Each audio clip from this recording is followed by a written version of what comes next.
stipulate to the presence of the jury? Yes, sir. Yes, Your Honor. You may be seated. All right, welcome back from lunch, ladies and gentlemen. We're still in the state's case in chief. State, who's your next witness? James McDonald. McDonald or McConnell? McDonald.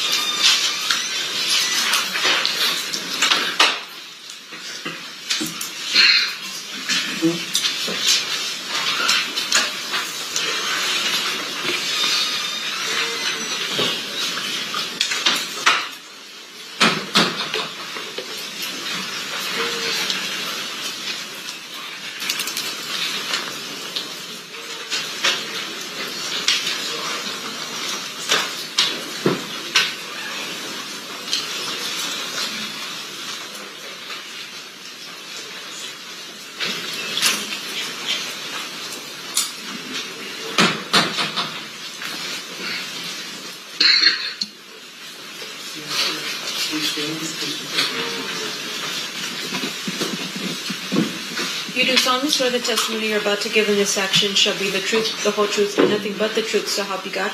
Yes. You may be seated.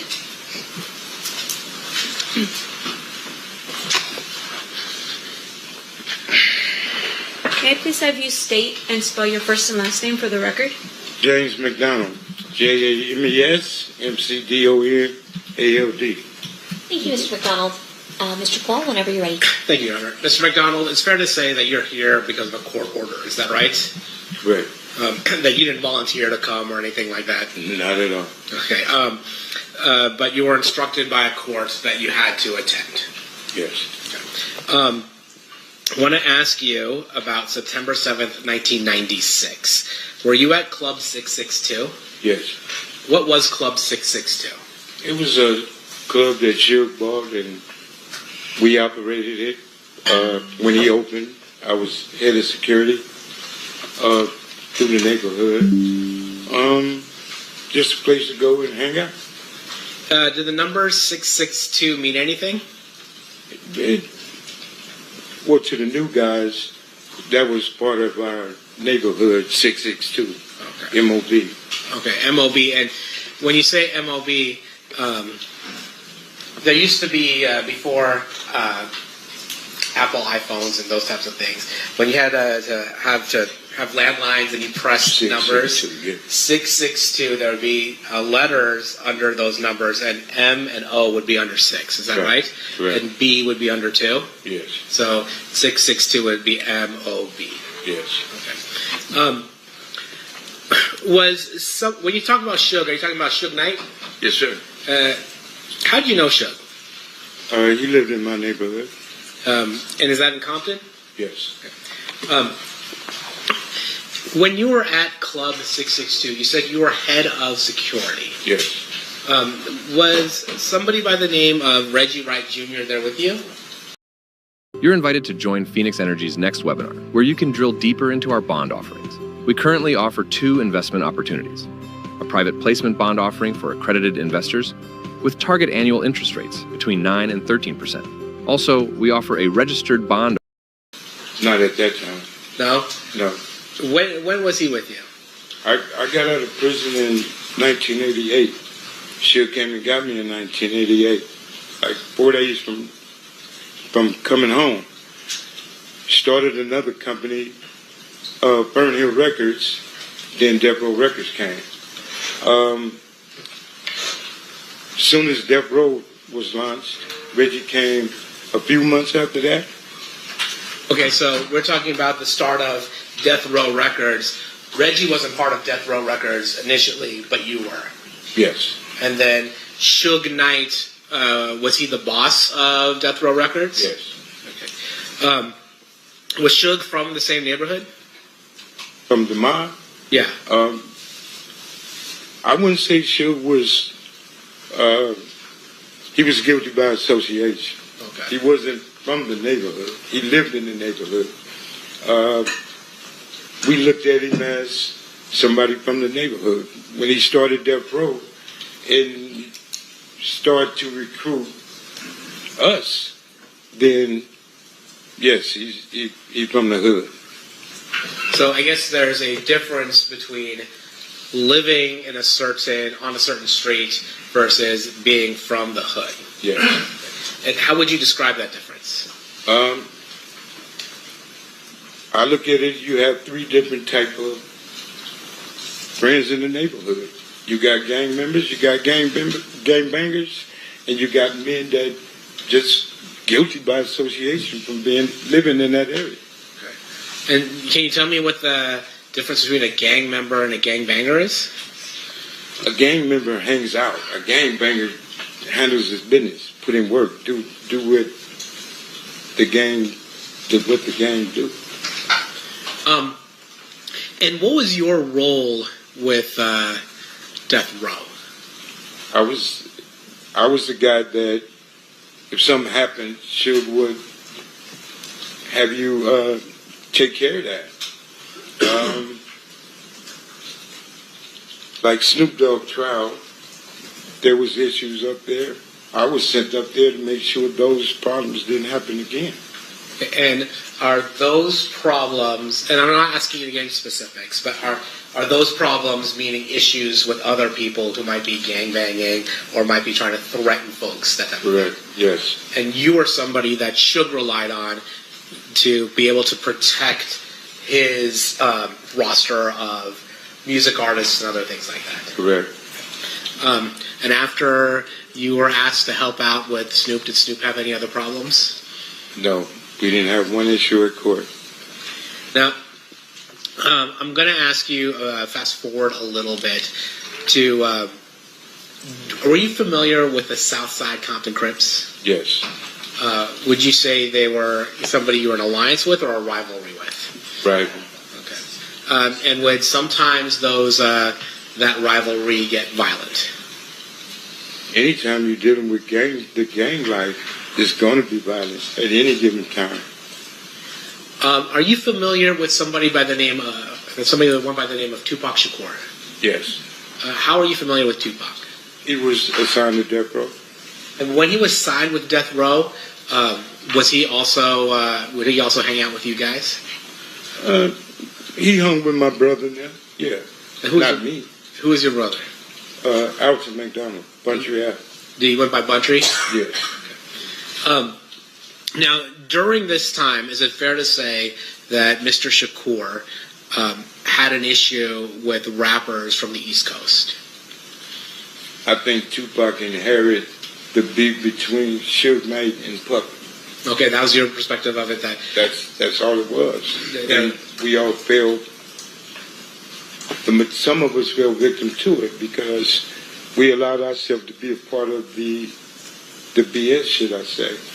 And that was a situation between record companies, not gangs. So technically it wasn't our business. But when you had 20 men just fresh out of prison and didn't have a way of getting the things they wanted, getting a paycheck from Suge, we did almost anything and everything to get that paycheck. Now, was there another gang that was associated with Bad Boy Records, the East Coast record company that Puffy had? The only one I know of is Southside. And did that escalate the tension between Mob Piru and Southside? At the time, there was no at war, it was peace.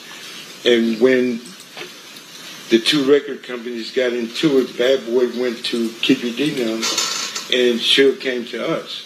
So that intertwined everything, and we had issues. Do you recall any instances that you were at where there pressure washer companies spent billions making sure you never discover what I'm about to show you about your garden hose? And I just tested a strange $39 nozzle that made my standard garden hose blast harder than my $600 pressure washer.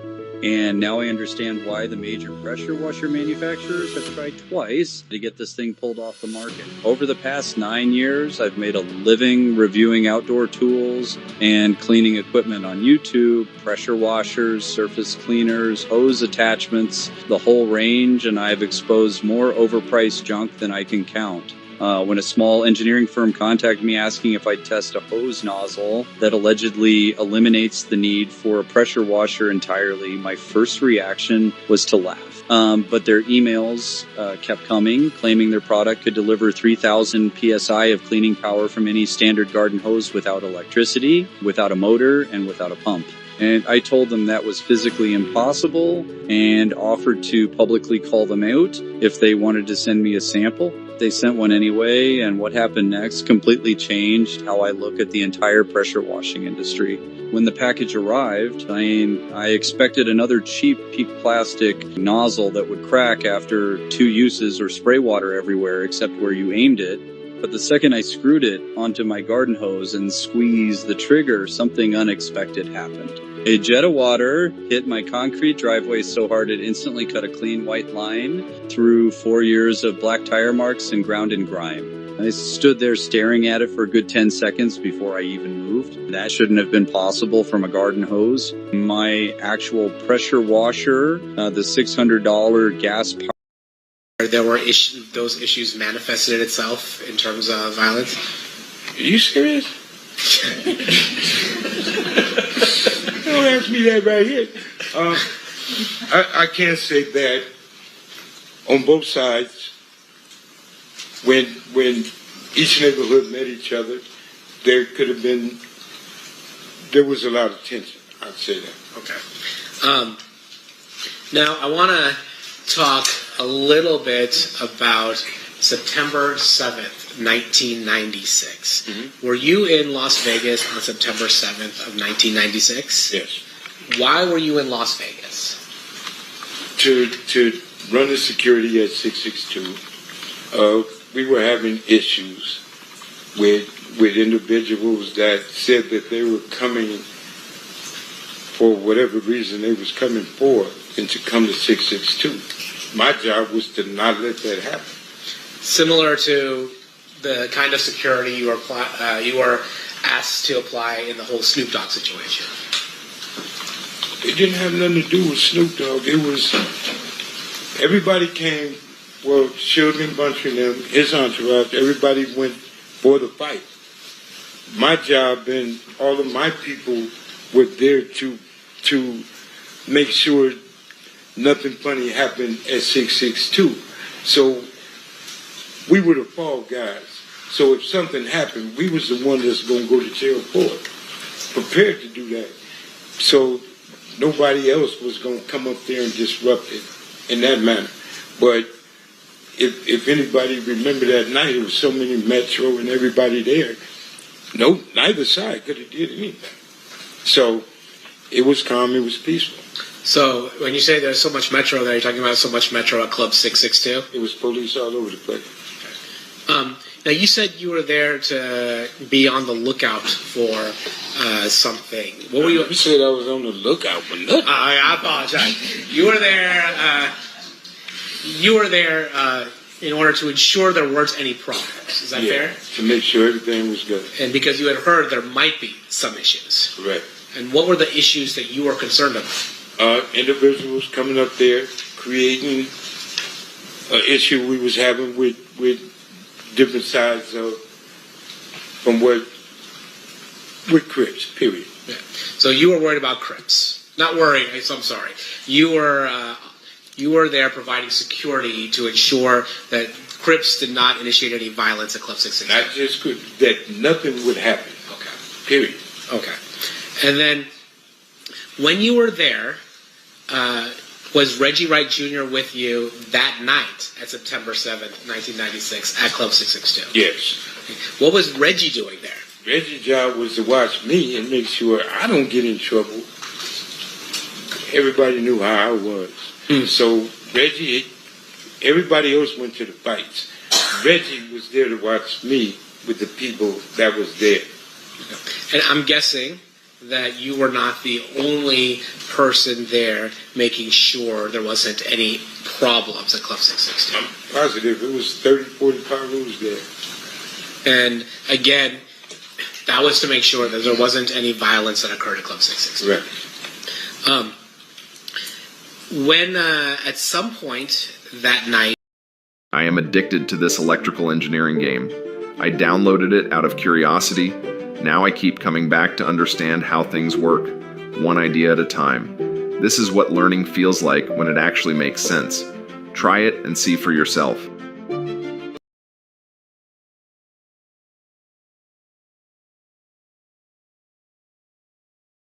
Workspace in the world. It's the future of software. It's not just another bundle of apps. It's a fundamentally converged platform where everything works together seamlessly. From communication to project management to knowledge management in one app, accelerated by the world's most productive AI. 4.0 is the epicenter for all of your work and collaboration. It's the beginning of a new meta-category of apps that will define the next generation of software in the AI age. And it ushers in a new era of craft and quality for ClickUp's product. We've always said that using ClickUp saves you one day every week, but I'm confident that you're going to save a lot more than that with 4.0. Because when all of your work converges into one app, one tab, one AI workspace, everything just clicks.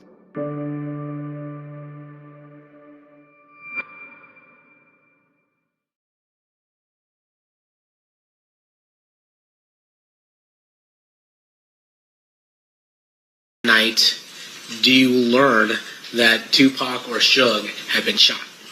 That night, yes. Can you tell me how you learned about that? Well, people was coming back and was explaining that Tupac and Suge just got shot. Everybody was in a uproar. A lot of people started even trying to get over there on Cobalt. We couldn't leave because we didn't pay to do this here. It wasn't too long after people started coming back, like Haron came back and went to the hospital. The majority of the people was leaving and then coming back because that night they said Tupac was going to be all right. And even Suge came back with a little bandage on his head. And we thought everything was good. People kept partying. So, and when Suge came back, you said he had a bandage on his head, but the dude said he got shot, but he was grazed, a little scar, but nothing penetrated. Some people would describe being shot in the head, even slightly. He described it as that. He's wrong. All right. So when you find out, well, let me ask you this: was Reggie with you when you found out that Tupac and Suge were shot? Yes. And did it appear to you in any way that Reggie Wright Jr. was coordinating the murder of Tupac Shakur? Impossible. I mean, and I say this because you're aware that there have been some conspiracy theories that Reggie Wright Jr. is responsible for the murder of Tupac. And it's so not true. His father was implicated, and his father had something to do with it. Reggie Wright used to be a police officer. And here again, I've been knowing Reggie Wright over 50 years. His daddy, as a police officer, patrolling my neighborhood. He done took me to jail many times when I messed up. If Reggie killed Tupac, then death row is over with. Tupac was the money source. Tupac was that guy at death row. So Reggie would have had a problem if he would have did that. And Suge, I truly believe Suge would have opened his mouth if Reggie betrayed him like that. So people say what they want to say. After that night, do you stick around in Las Vegas or do you go back to Compton? Well, I stayed in Vegas and we left that morning because we knew we was going to have neighborhood issues, and everybody left and went back to Compton. Why were you thinking you might have neighborhood issues? Well, you asking me some.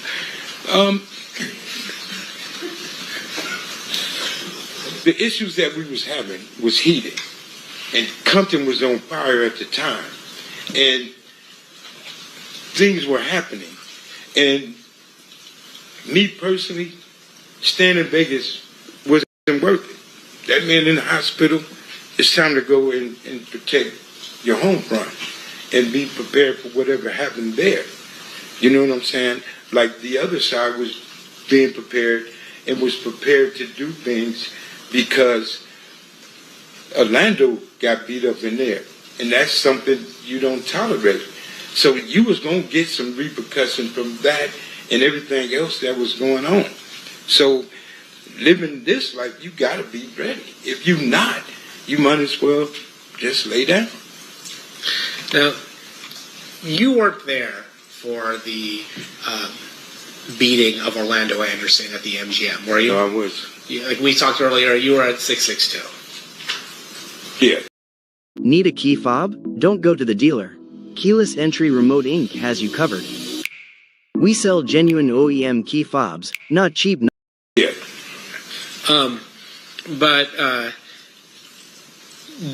Are you aware of why Orlando was targeted?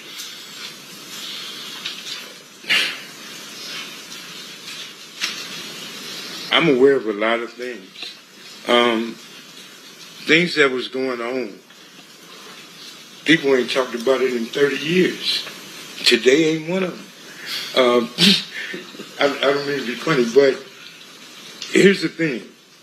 A lot of things happened that night. A lot of things happened weeks and weeks after that night. Me or anybody else bringing up the dead is wrong. A lot of people got hurt behind this situation in itself.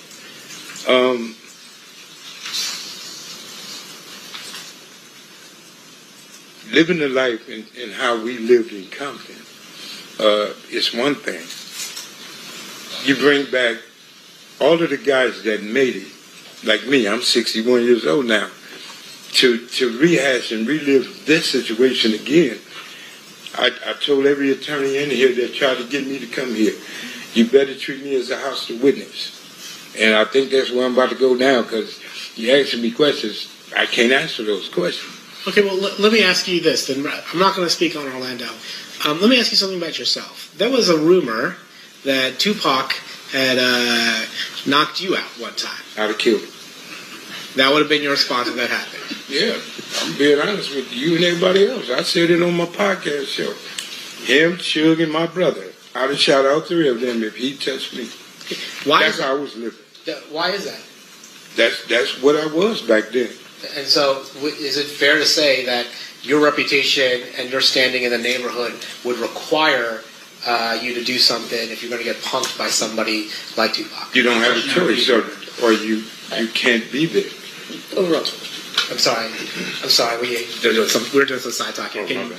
No, that's my fault. I asked, that being in the life that you were, if somebody like Tupac is punking you, like by punching you in the face or something like that, you would have to retaliate, or you would lose your place in the neighborhood. You would have to go back home and fight everybody that called you a punk. You would have to go. There's some rules that you roll with, and some rules you just got to handle. Certain things need to be dealt with, adjusted, living that life. And when I was living that life, it wasn't no ifs, ands, or buts. It wasn't no, oh, you get a pass. No, I'd have shot him, to be honest. So then you had mentioned, I'm not going to ask you to go into any specifics, but you had mentioned that after what happened here in Las Vegas, there were issues between the neighborhoods. How long did that last? Was it like, all right, one day we're good, everything's done, or did it last for longer than that? No, it was tension in the air for quite a long time, until I guess both sides, and he might agree, just said, let that shit go. Because it really wasn't our beef. This was between Suge Knight and QPD. And people put themselves in situations like myself. I'm guilty as everybody else. Like myself, I put myself in a situation to protect something and somebody that didn't have nothing to do with me. I did it for a paycheck. I did it on some just because. I'm older now. I get it. But we did things for all the wrong reasons at that time, in them days.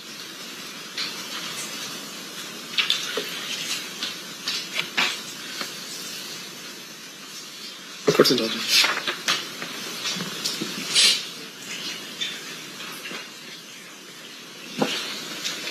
Your Honor, Steve will pass the witness. Okay. Cross-examination, Mr. Sam. Sir, have you ever met me? Excuse me? Have you ever met me before? No. Have you ever spoken to the district attorneys prior to your testimony here today? Once. And is that what you're referring to as the time that you told them, like, hey, any attorney here is better treat me as hostile because... Yeah, I told him I didn't have nothing to do with it. Now, a couple questions for you, sir. And this is more for clarification.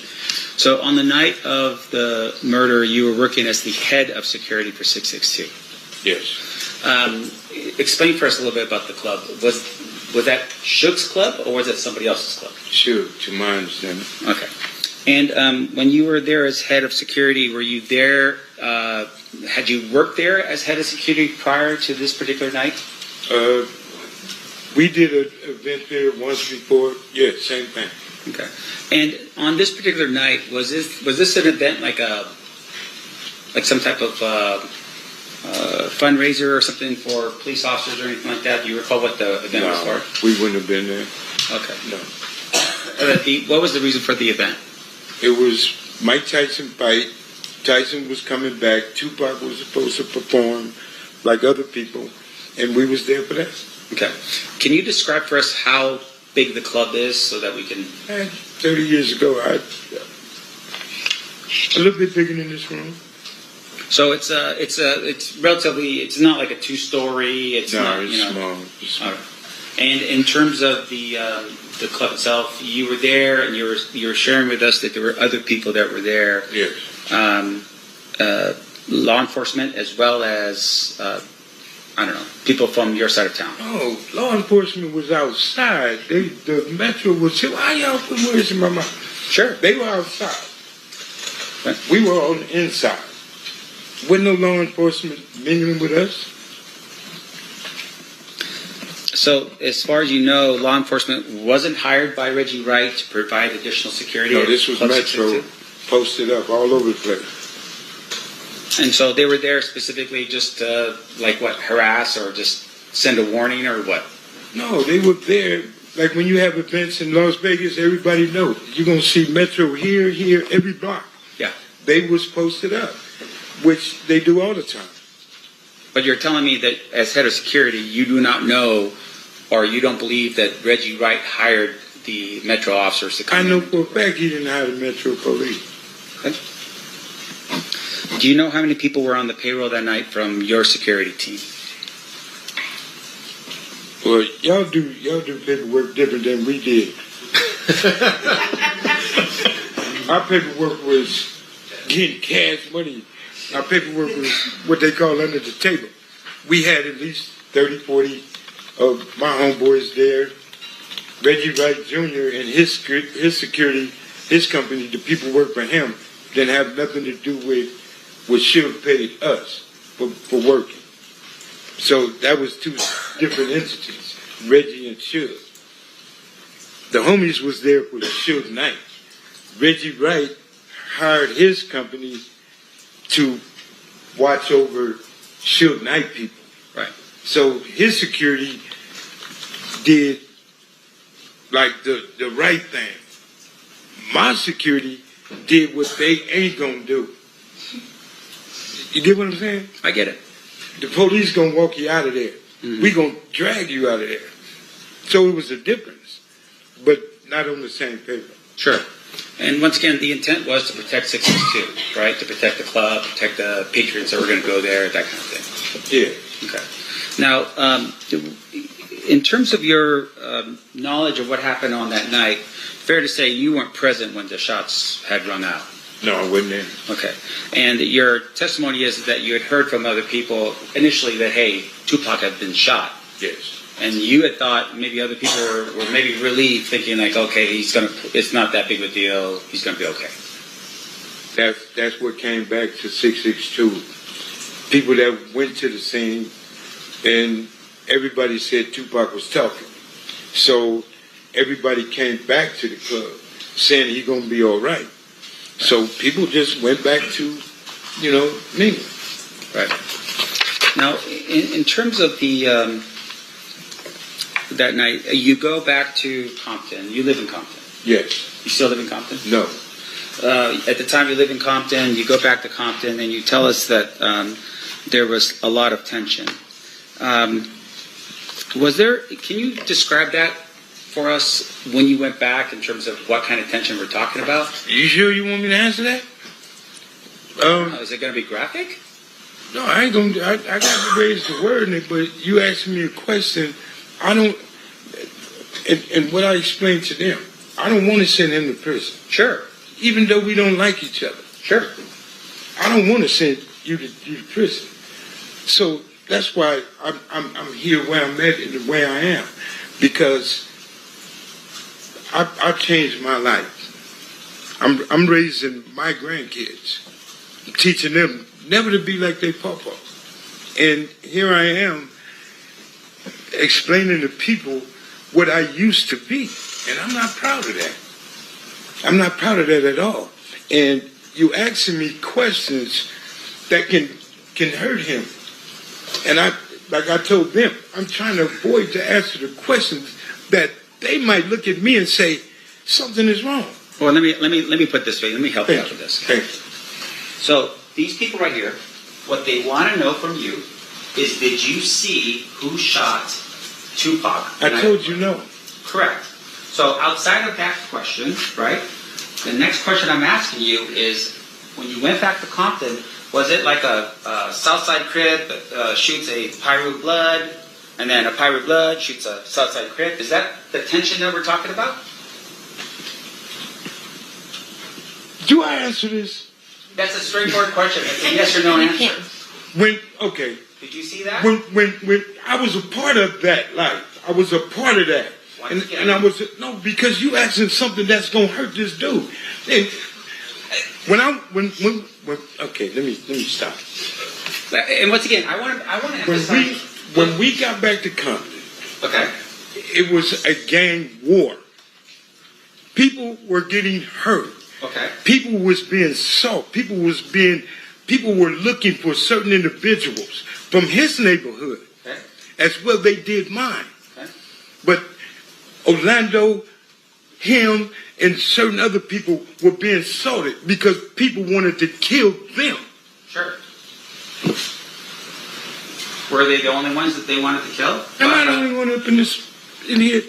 No, they weren't the only one. Okay. It's his neighborhood in particular. That's right. But they were the main subjects of a gang war. They was in the middle, such as me. So you're telling us that people back home somehow had some type of information that said that guy, as a bunch of other people, were involved in what? In the murder of Tupac. Okay. But my question to you. Stop. Can you focus on me for a second, sir? Yeah, I will. And I apologize. I just want to make sure that we're clear, okay, for these people. In terms of that information, none of those people were there, right? And what people you be speaking on? The people that was already in the neighborhood, or the people that left Las Vegas that same night Tupac was shot to go home, bear their arms, and go to somebody else's neighborhood to look for somebody? They had to pay it back. So once again, my question to you is that the information that I'm asking about is the people that back home, you're saying were eyewitnesses to this? How could people back home be eyewitnesses to something that happened in Vegas? No, that's not what I'm saying. The people that were here in listen to my question, sir. The people that were here in Las Vegas, you're telling me, were eyewitnesses to what happened and went back home. Is that what you're telling me? I'm telling you, the people that was at 662. Just answer my question, sir. Yes or no? I can't answer that without a what you call it. You trying to tell me to say something that You're not going to understand if you let me explain to you. No, answer my question. I'm not answering nothing. I don't know what you're talking about. Okay. Okay, Mr. McDonald, focus for a second. No, I am focused. Very. Focus on this. My question to you is this. You didn't know what happened that night because you weren't there. I was at 662. Right. Do you know who was that was there? I know everybody that was there. Okay. Like who? Talk to your lawyer, man. This dude is tripping. I'm not going to explain that. I can't answer that. Okay. Let me ask you this next question then. You are telling us that people back in Compton, for some reason, knew what happened here in Las Vegas. A phone conversation. People found out when people left Las Vegas the same night Tupac was shot, went straight back to Compton. It only takes 3.5 hours to get home. Sure. Yes, it wasn't a problem for people to find out what happened. No problem at all. They got on their phones, they texted people, they let them know what happened here on the night of the shooting? Yeah. They had walkie-talkies, they had all kind of phones. They had ways to call people to say whatever. But when people left Las Vegas that same night, after they found out and got in their cars and went home because it was a situation, Pac was shot. Okay. Retaliation is a mug. Come on, man. It was for real, for real. All of this was for real. Now, the night of the shooting, did you have a walkie-talkie, a Nextel thing or something like that? No. Did Reggie Wright?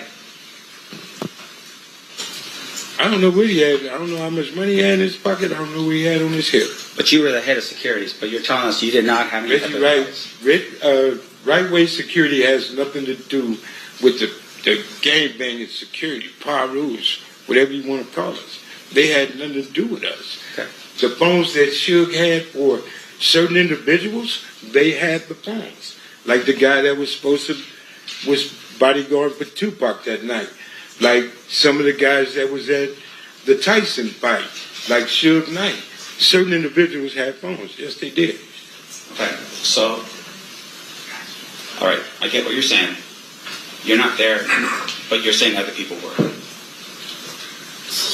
Yes, I'm saying there was a lot of people there. A lot of people were there at the shooting that took place. That was in the entourage, yes.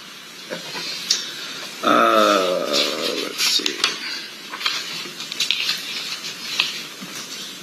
Okay, just one final question. You're here today, and I think the state had asked this question under a subpoena. You're ordered to be here today, right? Yes. In terms of that subpoena, for instance, is that's the only reason why you're here is because of that subpoena? I don't have no other reason to be here. Yeah. In order for you to get that subpoena, you were served that subpoena back in California? Yes. By a police officer? I don't know. He wasn't in uniform. Okay. And that order required you to go to a court in California? I had to go to court in Victorville. And then that court in California said you have to show up here. And in that court, I cussed them out and told them, you can't make me do nothing. Right. And in that court, they told me that I would be in attempted court. Me raising my grandkids, I'm not going to put my grandkids in the car and move somewhere so y'all can't find me. So all that running and living a different life, I ain't doing it. So I agreed to come. And like I explained to everybody in here, you ask me something, I'm going to be honest about. You ask me something I don't want to talk about, you're going to have a problem. Treat me as a hostile witness.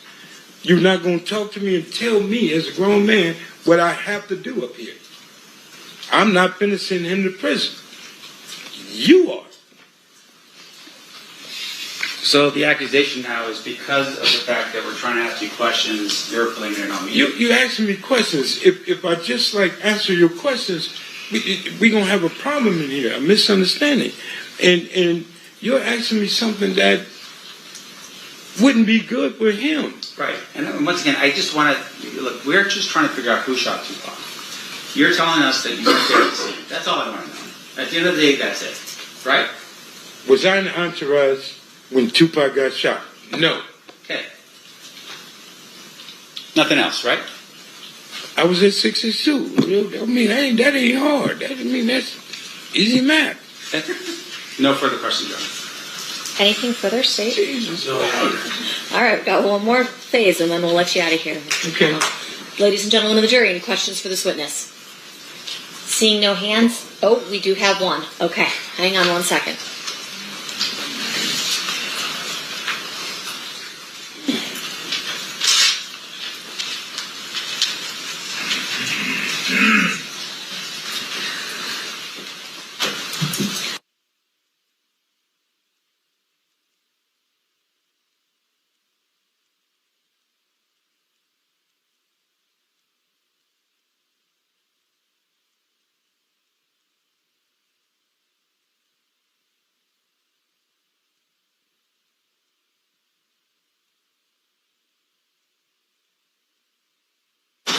All right, I have a question for you from one of our jurors, if you can answer it.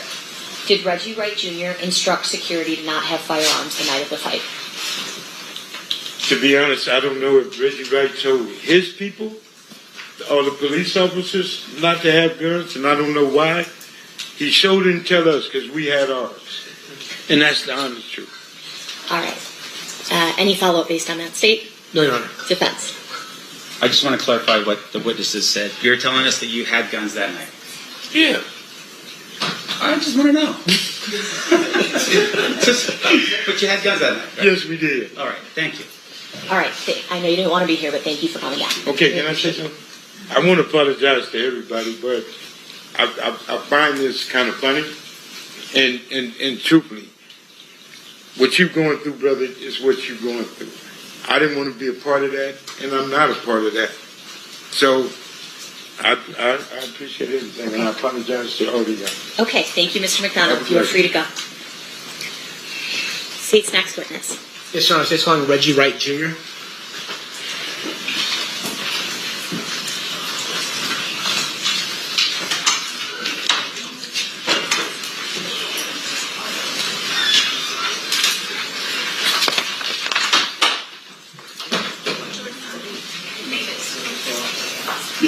All right, Jordan is investigating the burning smell. Anyone like smelling that? Is that burning smell? Maybe.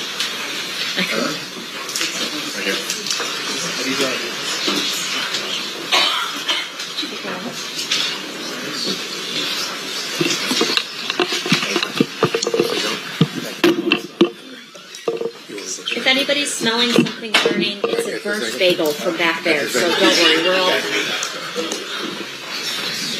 Okay. Are we able to... Is this good? I think he was leaving like that to swear, and then we'll turn him Okay, perfect, got it. All right, we'll have you sworn then, Mr. Wright. Raise your right hand. You do solemnly swear the testimony you're about to give in this action shall be the truth, the whole truth, and nothing but the truth, so help you God? Yes, sir. May I please have you state and spell your first and last name for the record? Reginald Lilburn Wright Jr. Reginald. Lilburn is Lil. B as in boy. URN. Wright is WRIGHT. And I'm a junior. Thank you, sir. Whenever you're ready, Mr. Paul, you may proceed. So you got it basically. The jury can see. Okay, great. I got time. Go straight. I got it.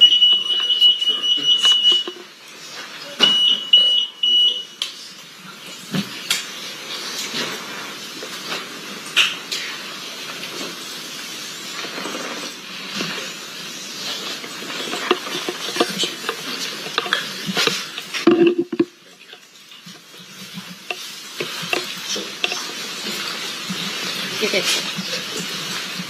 Good afternoon, sir. Good afternoon, sir. Do you mind if I call you Reggie? Yeah, of course. Okay. Sir, where did you grow up? I grew up in the city of Compton, California. I was born and raised there until about the age of 19. And who is your father? Who's your father? My father is Reginald Wright Sr. And where did your father work? He worked for the city of Compton Police Department. And at some point, had he risen up the ranks of the Compton Police Department to become a lieutenant, is it, of gangs? Eventually captain, but during most of his career was a lieutenant. Where did you ultimately become a police officer yourself? Yes, sir. When was that? I was a civilian jailer from 1985 until 1989, and then I became a police officer from 1989 until I retired in 1996. And why did you retire? I received a medical retirement for I have vascular necrosis in my right ankle, but that's not why I'm like this. This is a result of COVID. After you left the Compton PD or took your medical retirement, where did you next work? Well, to be honest, my last year or two of being a police officer, I was employed as death row security, head of security, and also had a private security company. Now, was that something that was called like moonlighting, that officers would moonlight when they were off duty? Yes, sir. Can you explain to us what moonlighting means when you're off duty? Well, moonlighting is pretty much just working off duty on your off duty hours, working for different companies. I worked for several companies. It wasn't just death row. I worked for trucking companies, doing security. Worked at a nightclub, the Raiders Club, that was inside of the Compton Hotel. Worked several video shoots. Just extra money on the side for off duty. Compton PD wasn't paying good? Guess I was really young and greedy. Yeah. And then at some point you said one of the jobs that you had was moonlighting for death row. Is that right? Yes, sir. And can you tell us what death row is? Death Row Records is a record company that was based out of Beverly Hills, California. And, yeah. And who ran Death Row Records at that time? A gentleman that I actually grew up with at elementary school, junior high, and high school by the name of Marion Suge Knight. And when you say Suge, is that what he would go by? I call him Suge. So after you retired, did you, well, actually, let me take a step back. As part of your role as a police officer in Compton, were you familiar with the different neighborhoods and the members of different neighborhoods? Yes, sir. Was that part of your job to know what areas were associated with what gangs? Pretty much a job, and like I said, I started in like 1985, so kind of got familiar while I was working in jail, and it was something that was curious to me, being that my father was active with the gangs, and it was something that was intriguing to me as well. So when you said you grew up with Suge, did you grow up in the same neighborhood that Suge grew up in? Yes, about 2 blocks away. Was that considered Mob Piru territory? That's correct, sir. So when you were growing up, were you familiar with the Mob Piru? They came on eventually later. It was really a Looters Park, Piru area. But then, I guess when I was about in the 7th grade, which would have been like 1978, maybe a little later, 80, they started calling themselves the Mob Piru. So they were Looters Park, Piru before, and then they transitioned to being called Mob Piru. Yeah, we pretty much divided it, everything south of Rosecrans was mob, and everything north was, or the other way around. North was mob, and south were Looters area of Rosecrans Avenue. Were you familiar with a gang called the Southside Compton Crips? Yes, sir. How were you familiar with the Southside Compton Crips? Well, growing up in the city of Compton, we all played sports together, and heard of them when I was playing at Kelly Park, baseball, Little League baseball, at Compton Northern. Then my time in '85 as a jailer, and then working in the streets of Compton as a police officer from 1989. Were you familiar with somebody by name that went by the moniker Keefy D? Well, heard of him. Had no personal interactions with him at that point, especially in law enforcement. Heard of him, knew of him, but I had no personal contact with Keefy at that time. So he was somebody that was on your radar, even though you had never met him and already had personal interaction with him. Heard of him. He was mainly known as at one point he was known as a crackhead, but then later on he was known as a drug dealer. And I mainly was a gang guy, and didn't really enforce on the level of narcotics he was working. All right, so then you had mentioned that after you had left the Compton PD, you formed a company. Can you tell us about that? Yes, sir. So, in '94, initially I was using a private security company because I was kind of in charge for security for death row called Code 4. But once I saw I was about to get retired, I opened up my own private company called Right Way Protective Services. And that didn't really get started until about 1995. But in '94, I was using another private company. And who were your clients? Was your client just death row, or did you do anything else? I had a couple of clients, like Honda of Pasadena, which was a automotive dealership, a dealership in Compton that they were repoing people's cars and they needed a car. But my biggest, 95% of my clientele was Death Row Records. Now, tell me about that. What were you doing when you're saying you're security, or you're a security company that's working for Death Row Records or getting contracted by Death Row Records? What does that mean, actually? It grew over a time period. In '94, it was just mainly just special events. And then I have a couple of off-duty or retired police officers hanging with the artists in '94. '95, '96, it got a little bigger. I had security at the office, at the recording studios, driving Mr. Knight around, two with Mr. Shakur, two with Snoop Dogg, Mr. Brodus, and other artists when they went to promotional events like that. So I could pretty much have about 10 officers working a day.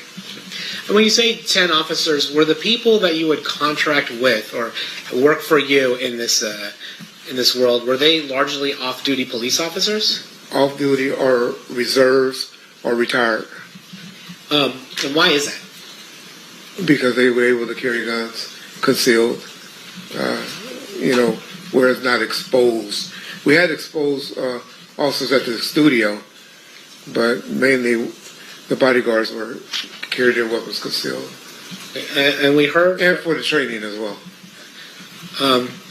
We heard from James McDonald just before you hit the stand. Was it fair to say that there were Mob Piru gang members also around Death Row Records? That's correct. Mob, looters, West Side, generally Pirus from the city of Compton. And are these gangs that are generally associated with the Bloods? Is that right? That's correct, sir. Okay. And the Crips are, let me ask you, Crips and Bloods, are they an alliance or are they typically in conflict? Typically in conflict.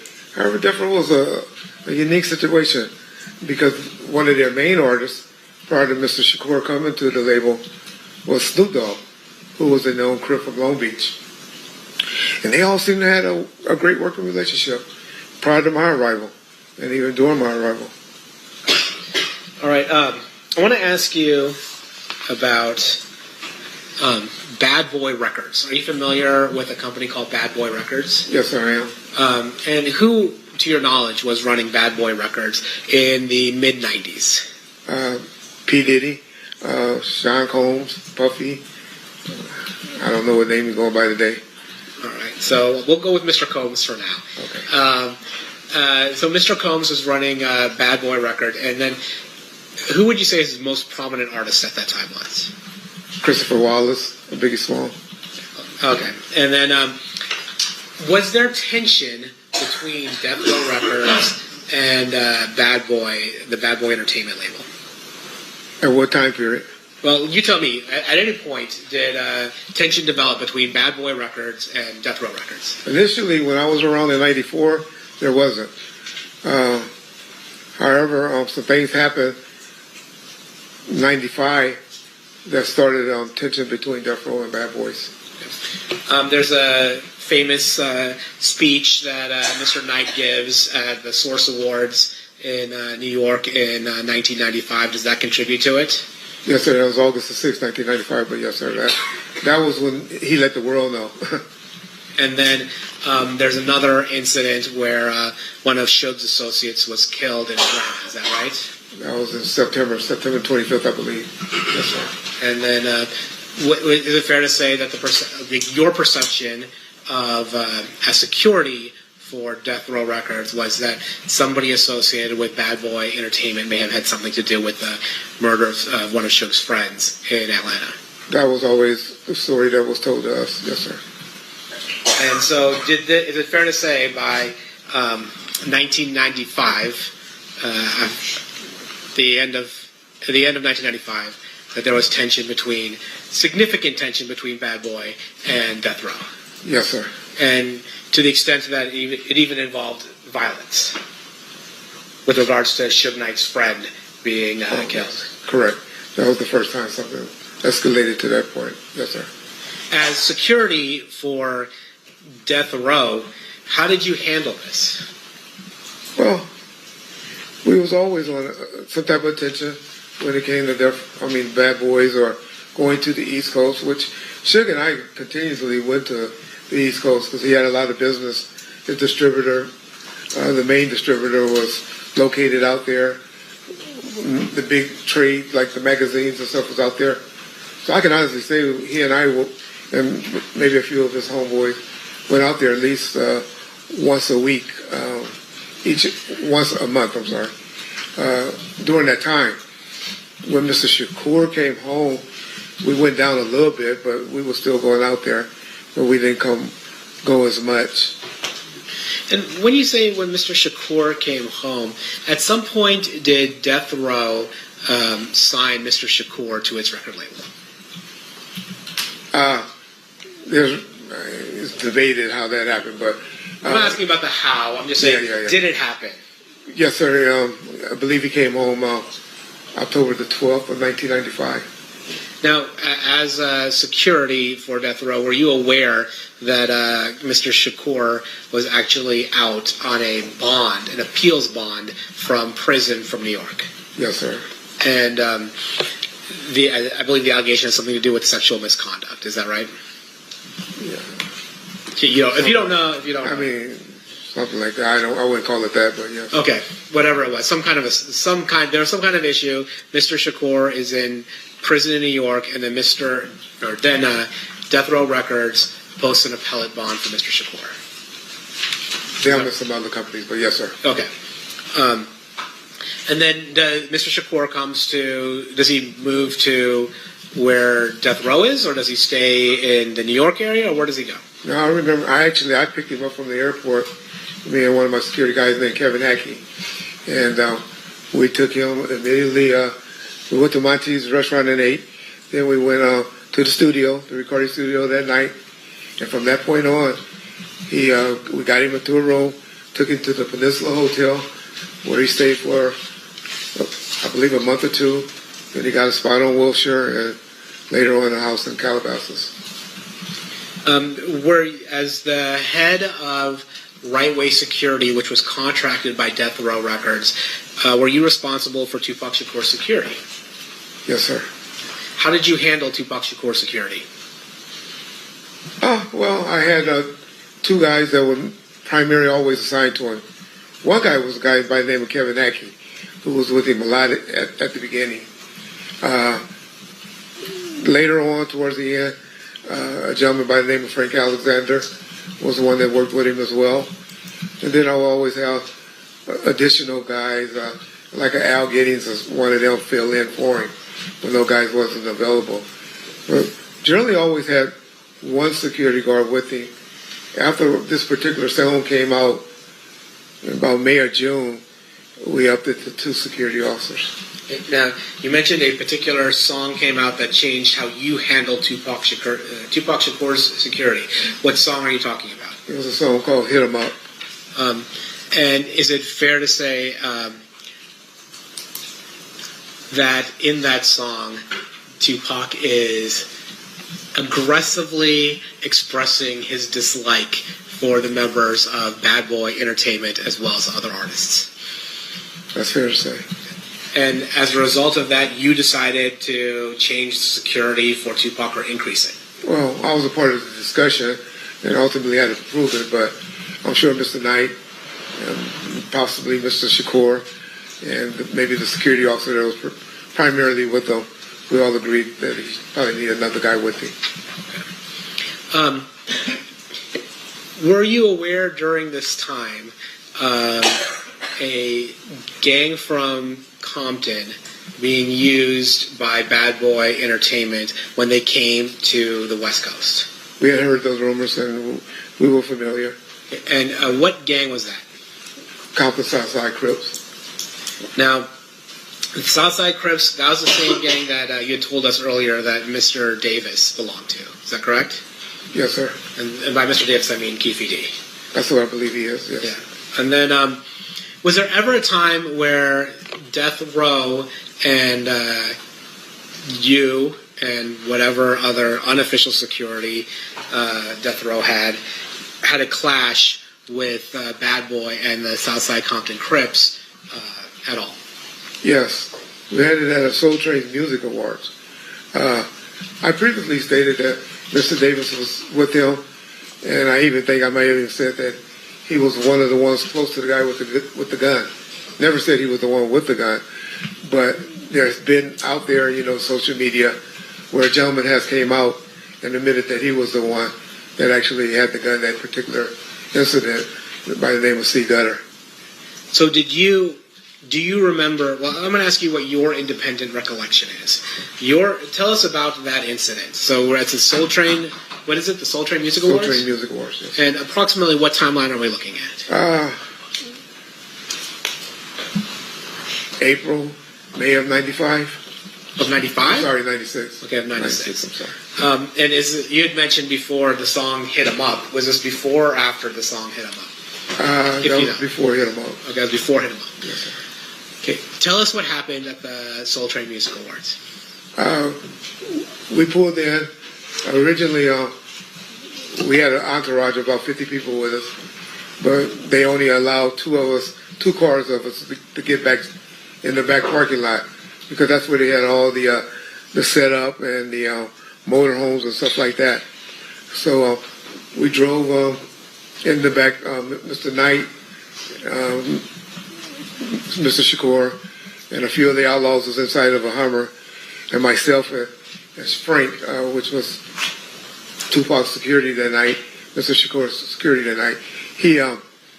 We drove in behind them. As we was getting out of the vehicle, or getting ready to park, Mr. Shakur saw Christopher Wallace and Puffy and a group of people, a few guys that I recognized from the South Side, in that entourage. As they were, Mr. Shakur immediately became enraged and started yelling, and confrontation between Mr. Small, Biggie, and Mr. Shakur took place, to the point where one of their guys brandished a weapon. And then that's when I pulled my firearm towards him and begged with him, pleaded with him not to raise the gun. There was some security from the Nation of Islam there. They got in the middle of it, broke us up. The gentlemen took off and ran towards the street in the parking lot. I'm sorry, who ran towards the street? The gentleman with the gun and a couple of the people that was with him took off and ran. Now, you said that Southside was providing that type of backup? They were with them in entourage, yes, sir. Do you recall whether Dwayne Davis was one of those people? Believe he was. I know he was with them, but like I said, I don't believe he was the one with the gun. All right, let's fast forward to September 7th, 1996, or that weekend. When do you come to Las Vegas for that weekend? I came out that Friday. I believe that was the 6th. The Friday was the 6th. I think the 7th is the day. Yes. Oh, okay. So I came out that Friday. So we had a nightclub that was in the process of being open. And out here, I guess, there's some type of cars that everyone that work around people that's having alcohol, I think they were called town cars or something like that at the time. I had to get all my security guards to have those particular cards for that night, because the attorney that was assisting us in getting the club open said, hey, y'all got to be really on y'all P's. We got to have everything on point, because if everything goes smoothly tonight, there's a good chance we're going to be able to get the permits transferred from the previous owners to Mr. Knight's name. Okay, and so I want to stop you there. Okay. First, you're talking about you got advice from an attorney. Do you remember who that attorney was? Yes, sir. Who was that attorney? George Calise. Okay. And then when you got the advice from the attorney was generally telling you got to be on your P's and Q's, so to speak? Yes. When you're talking about being on your P's and Q's so that the club can be transferred to Suge Knight, was Club 662 at that time in Mr. Knight's name? No, it was perceived that it was. People believed it, even because of the name change. Excuse me. But it hasn't officially been, the paperwork hasn't officially, it never was completed. It was never done. Now, you talk about the name change. Explain to us a little bit about the name change. Well, we had a sign and all of that called Club 662. Explain to us what 662 means. 662 on the keyboard of your phone, it would spell out the word MOB, which means members of the Bloods. Well, nobody has keyboards on their phones anymore. I forgot about that. And so the club itself, the name of the club itself rang out that it was a blood-affiliated club. That's correct.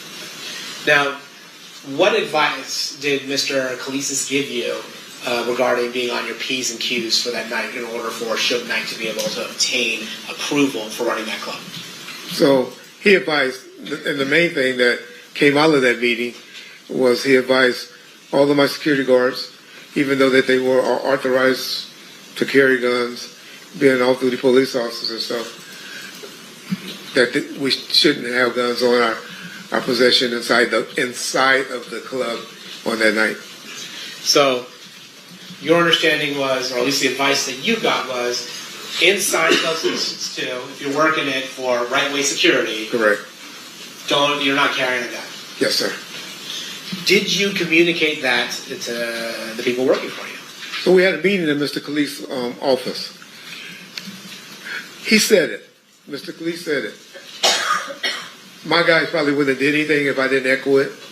Today I can't say I echoed it and agreed to it, but I'm sure I did. What you're saying is you don't have an independent recollection, but you think you probably did echo Mr. Kali's advice. Yes, sir. And when was this meeting? That Friday after they had all came from the town cars meeting, because I took them all to Fridays, and we went and ate at Fridays after that meeting. So it was that Friday. Okay. And then so the process was with your folks, people working with you, was that they had to get their TAM cards or whatever temporary work cards required to do the work that you needed them to do in 662. Then have a meeting with the attorney. The attorney tells them, hey, we're trying to get this club transferred to Suge's name. Let's keep it clean and don't carry a firearm. That's correct. Did you do anything else that night, Friday at all relevant to the events that occurred on September 7th, 1996? The club actually opened on Fridays and Saturdays. But for some reason, we didn't get a big attendance on Friday nights. But Saturday night, it was a different night. So you knew that that night, September 7th, 1996, was the night that Mike Tyson was fighting Bruce Stockton. Is that correct? Yes, sir. And was that part of the reason why you guys were going to have the club open because of that fight? Those were the only times the club, under Mr. Knight, the Club 662 banner, we only did that about 3 times. And that would have been the 4th time. And so we only opened those 4 times, the Friday and the Saturday. And then we did it one more time where Mr. Shakur and Snoop Dogg did a St. Ives commercial, which was just a promotional private video shoot for a commercial. Now, who was in charge of the security for Club 662 that night? Well, ultimately I am. But I had a on-site supervisor by the name of Al Giddens. He was actually who I consider in charge of the club. but ultimately, as the owner, I was. And then we heard from James McDonald. He's suggested that he had a role in security as well, maybe different than your role in security. Were you aware of James McDonald being there at the club? Yeah, James was a headache for my security. They hated him. But he and I, we've been knowing each other over 52 years, you know. So, I mean, that was like my brother. So, he, James used to do it as a hustle. What James would do is go outside, get guys that looked like they had a bunch of money, and bring them to the front of the line. And that drove my security crazy, but James was just out there working the door. Sugar have a bunch of his homeboys to come and be on the lookout, you know, still, you know, blood related, Paru related, to be around. But James was mainly doing a little side hustle. Now, in terms of as the person in charge, or the person contracted to be in charge of death row security, were you aware that Tupac Shakur was going to come to the fight on September 7th, 1996? Definitely the plan. That was definitely the plan, and there was a reason that I knew he had to come, but that was definitely the plan. Okay, well, tell us the reason why he had to come. So we, Mr. Khalees, who he had something worked out, because that's why we had off-duty police officers. I don't know if they were off-duty. They were in uniform, so I don't know if they was working off-duty or they were on duty. But we had, my guys were responsible from the door inside, where the police officers were responsible for the door and the street, traffic control, and the parking lot. And so I guess how he got that approved was... well, if you're guessing, okay. I don't want you to guess. Were you the person responsible for whatever event control or traffic control that the Las Vegas Metropolitan Police Department did? No, sir. Were you the point of contact? I was the point of contact for the club, yes. Yeah, but you were the point of contact for the club. And then the person, is it fair to say that the person dealing with whatever traffic control or event control or population control, whatever it was that the attorney, George Cleeses? He was the one that got them there. Okay. Made the call to get them there. Okay, so you weren't the one that called Metro? No, sir. So anything that you would have said regarding that is just kind of you trying to put the dots together, assuming what that conversation might have been. And the only reason I say that because I knew we promoted it as a benefit for a retired boxer, for a police or he was a retired police officer that were promoting or had something to do with boxing for youth or something like that.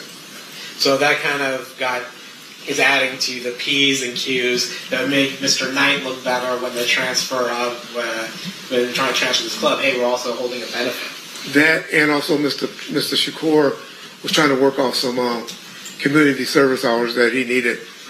I don't know how they made it happen in L.A. County. And so Mr. Shakur was scheduled to perform that night at Club 662. Is that right? Yes, sir. And so you're telling us that it was your understanding that Mr. Shakur performing at Club 662 at this benefit would help him accumulate hours for community service. Yes, sir. Okay. So when was Tupac Shakur supposed to come to Las Vegas? Well, they always came up on that Saturday. I know that they arrived about 4 p.m. on that Saturday, but if they were scheduled to come out earlier or not, I'm not sure. And then at some point, who's the security for Tupac that Saturday? Mr. Alexander, but he was out there with me, getting the town cars and everything. Mr. Shakur actually rode up with, I guess, his fiance and a few members of the Outlaws. And who are the Outlaws? The Outlaws is a bunch of people, actually, but it's a group of rappers that works with Mr. Shakur that he was trying to help get their careers going. And was Malcolm Greenidge one of the members of the Outlaws? Yes, sir. And I think he goes by the name Edie Amin. That's correct, sir. And Qatari Cox, was he one of the members of the Outlaws? Yes, sir. And then Afula, and I always get the name wrong, but Mr. Afula, was he also one of the members of the Outlaws? He was as well. Okay. And you said Mr. Alexander was the person that's supposed to be working security, or the person assigned for security for Mr. Shakur, but that he was with you. So on Saturday, was anybody with Mr. Shakur? No, sir. And you had mentioned earlier that after the song "Hit 'Em Up" had come out, and that was probably, 3-4 months before this, you had assigned 2 security officers to Mr. Shakur. That's correct. So where's the other one? Well, that was Mr. Hackey, Kevin Hackey. He was scheduled to also be attending and writing, and that's who I actually thought was going to be with him, coming up with him, because he normally was with him. You know, him and Mr. Alexander, they kind of worked out who would be with Mr. Shakur. And for some reason, he didn't show up. He now telling me he had a late arrest, and he was stuck at the hospital all day dealing with her arrest. So the fight night arrives. Where are you? You go to the fight? I went to the parking lot of the fight, so it was kind of hectic to get inside, but also got a call from Mr. Giddings, Al Giddings, who was my supervisor at the club, and they was having some logistic problems there, and I elected to go and get things in order at the club. So you get to the parking lot at MGM, see it's a little crazy, and decide to head over to Club 662. That's correct. And was Club 662, it was on Flamingo, is that right? 1700 block of Flamingo, yes, sir. Okay. Actually, can I see Exhibit 2? I'm going to publish Exhibit 2, which has already been admitted. All right, actually, Mr. Wright, you're not positioned great for any of this, but there we have. Can you see 662 up there? I don't have my glasses. No worries. I'm sorry. I got you.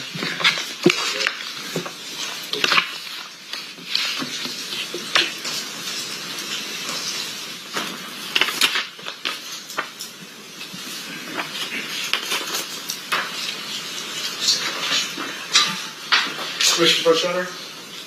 Your Honor, permission to approach? Oh, yeah. My name is about to pull him freely. Thank you. You see clubs, there's a red 662 club on this map. You see it? Yes, sir. Is that accurately representing what Club 662 was? Yes, sir. So you leave the Las Vegas Strip and head over to Club 662? That's correct, sir. Did you handle the logistical issues at Club 662? I guess. I'm sure we got worked out. Yes, sir. And then, was Club 662, did you stay at Club 662 or did you head back to the Strip that night? No, I stayed there the whole time until I was contacted by some other individuals. Okay, so we'll start, before we get there, how was 662 super busy that night, or was it kind of less crowded?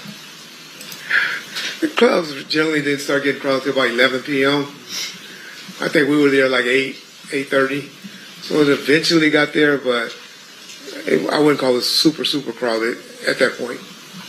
And then you said you were there, and then you something changed. Well, we all know that on September 7th, 1996, Tupac Shakur was shot, and Mr. Knight was at least grazed in the head by a bullet.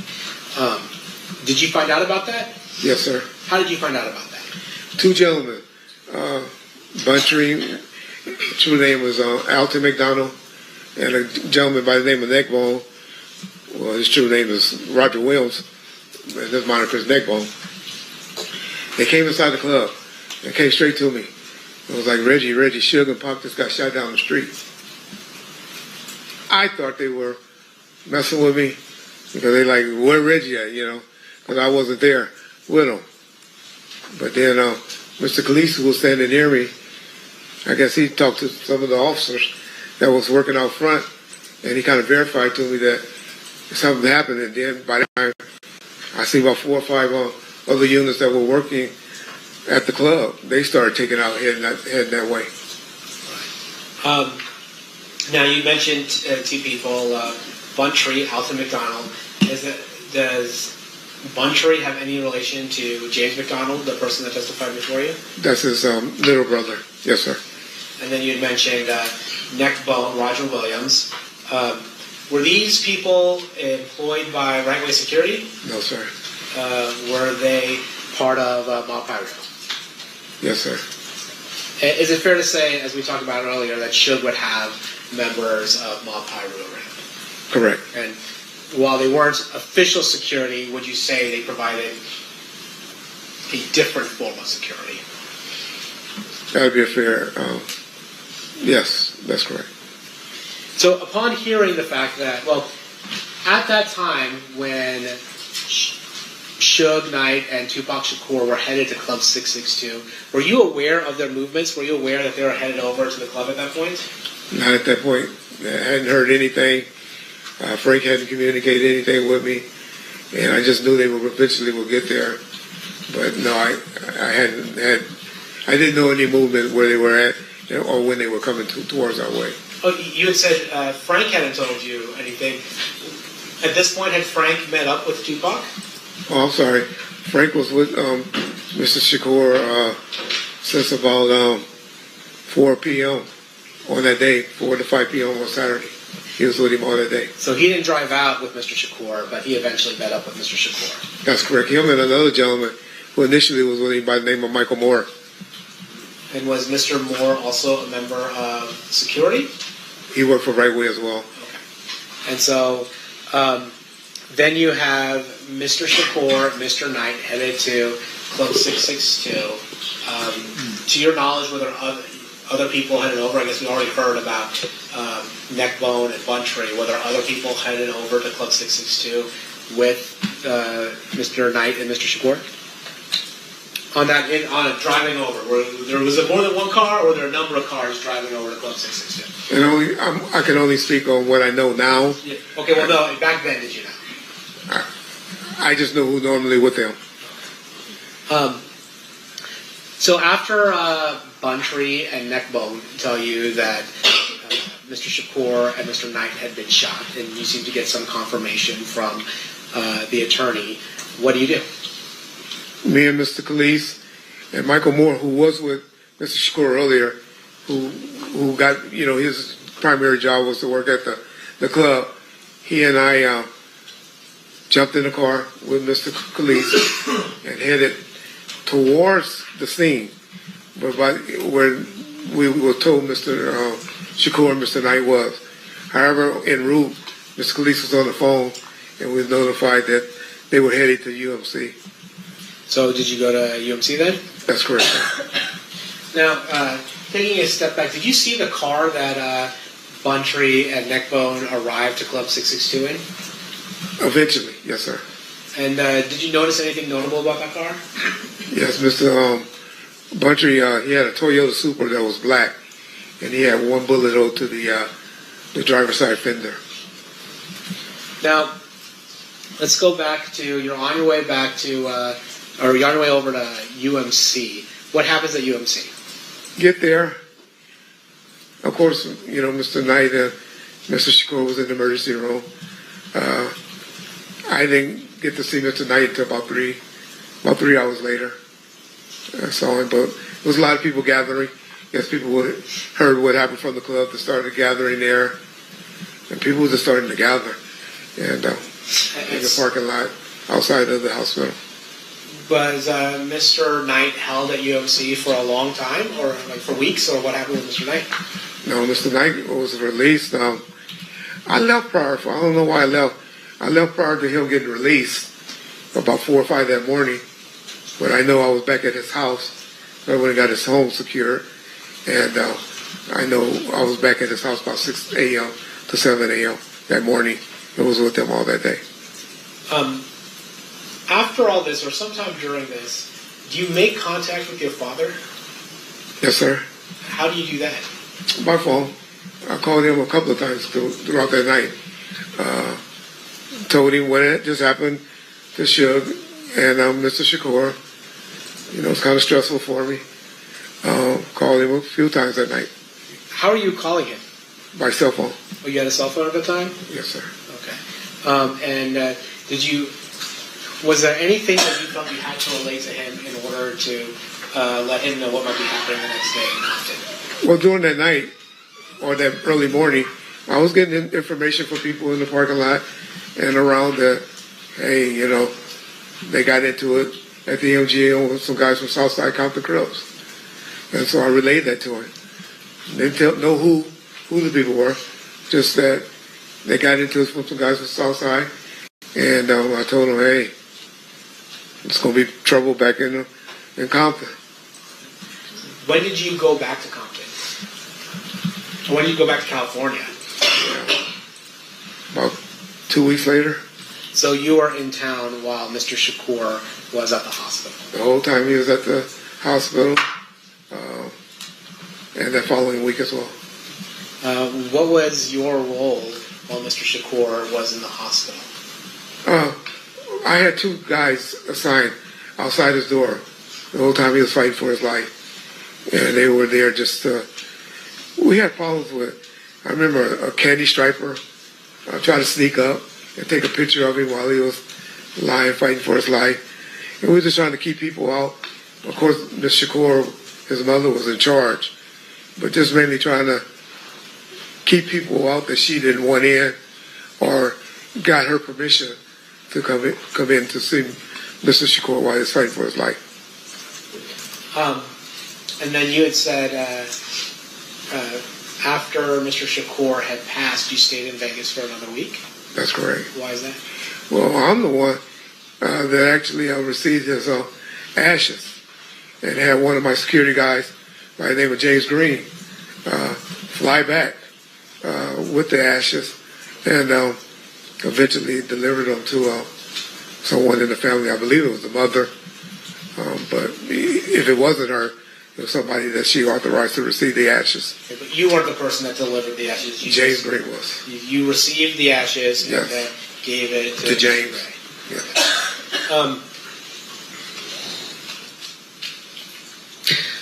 You know, I want to ask you this just straight. Did you have anything to do with the murder of Tupac Shakur? Absolutely not.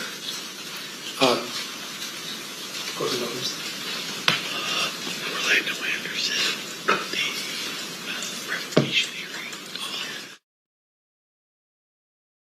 As a result of the beating of Orlando Anderson at the MGM Grand, were there any legal proceedings that involved Mr. Knight?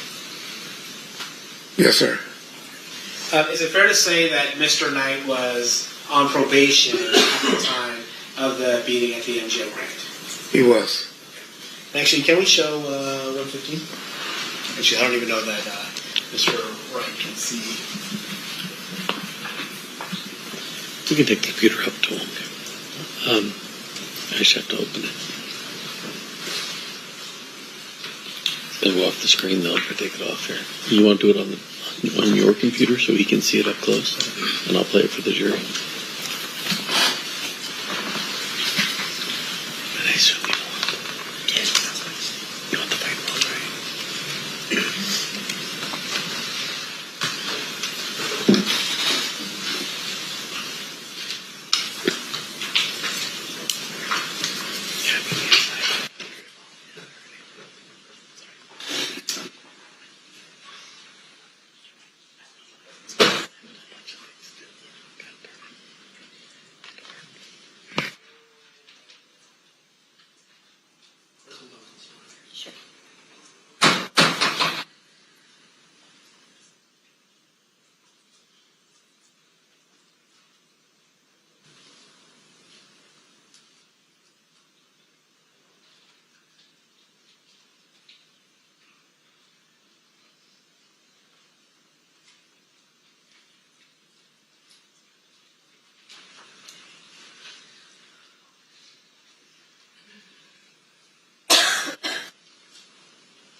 See as you come close.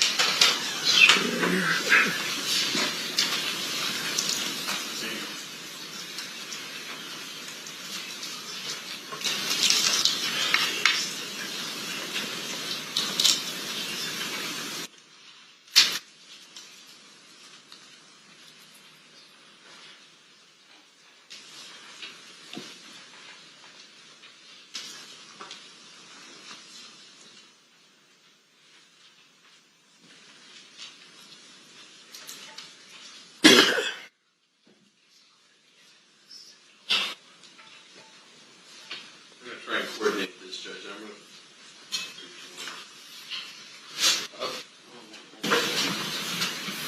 going to show it to you up close, Mr. Wright, while Mr. DiGiacomo shows it to the members of the jury. And Mr. DiGiacomo, before you said you want to start it? yeah, for the record, this is State's Exhibit 115B at 7 minutes and 4 seconds. Okay.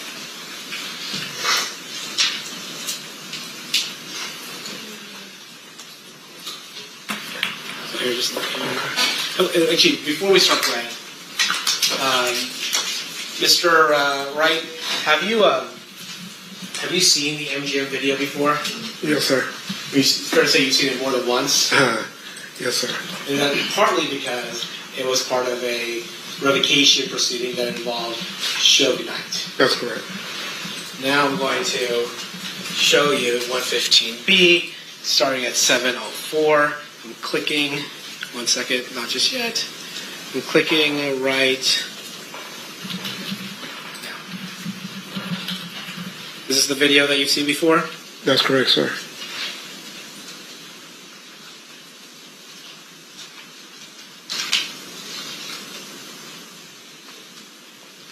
I'm going to pause. Starting at 7:20.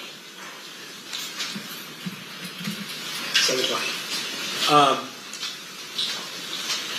Did you recognize the folks that were hitting Mr. Anderson there? Hitting or kicking? Hitting or kicking, yeah. Yes, I do. Who were they? The gentleman in the white with the black hat on was We'll try and coordinate this again.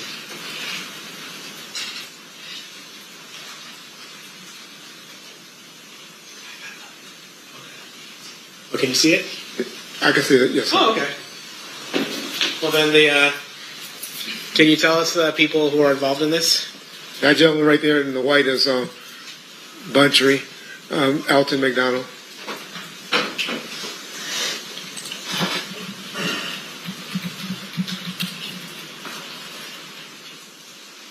There appears to be somebody in a gold shirt. Who was that? That appeared to be Mr. Shakur.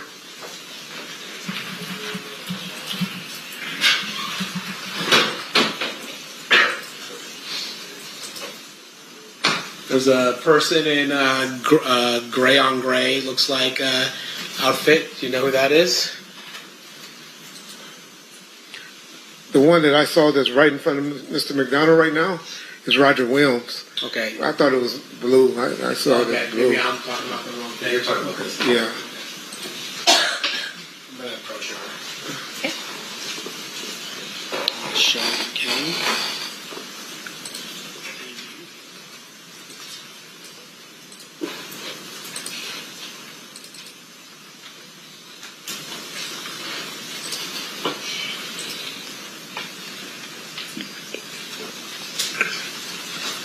Well, that's Mr. Knight, and then that's Mr. Williams. Yeah. And then, so you see Mr. Williams, Mr. Knight, Mr. Shakur. Those are the people that are evident to you in this portion of the video. Is that That's right? correct, sir. And then we have another video of everybody leaving.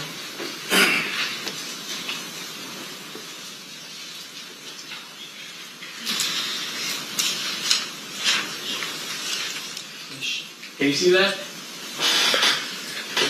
I see it, but That's good. That's a good question.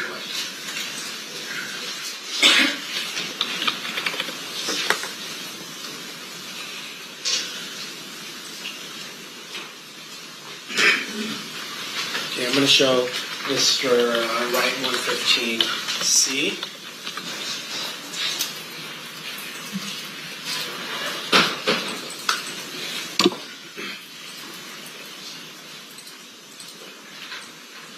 and Mr. Shakur, Mr. Knight, Buntry, Mr. Williams.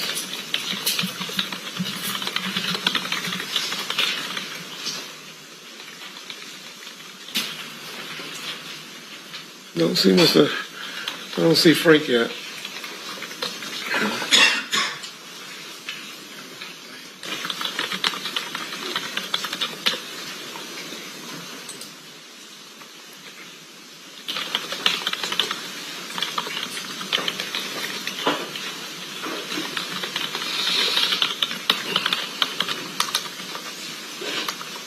Okay, there you go. Mr. Alexander is the one with no sleeve on his shirt. And he's leading the pack now. Did you see Trayvon Lane?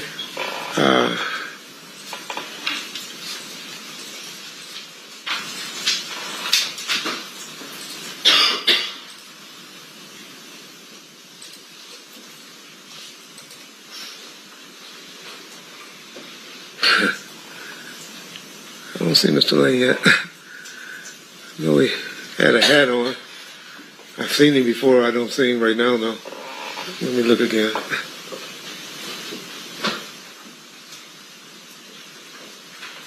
Frank. Mr. Shakur.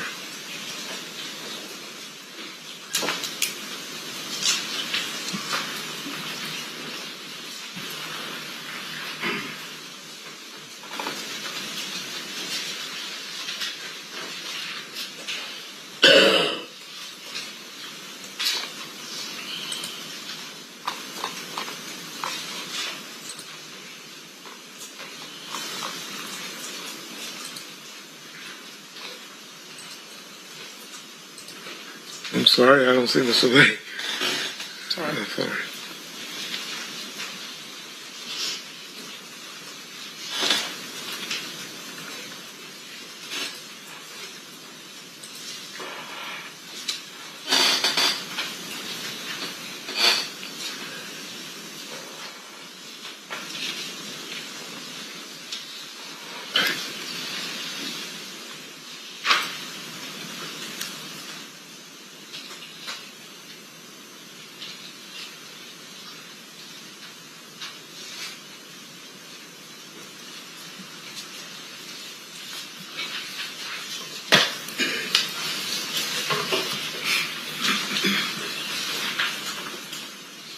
I'm sorry.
Just ask you to focus on the people leaving now at this point. Okay.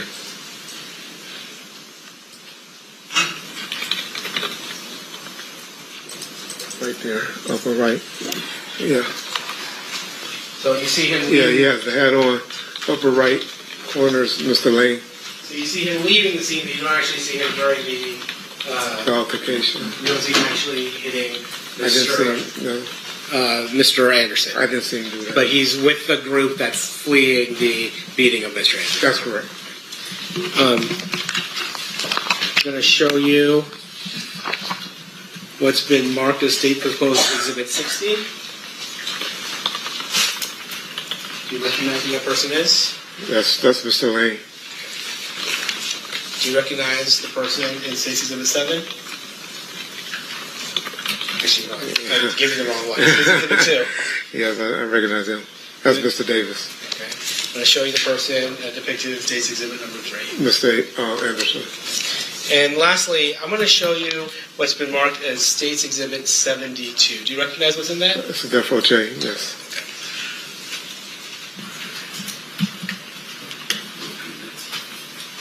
Your Honor, I'm going to move these exhibits into evidence. No objection. So admitted. Can you show number 6?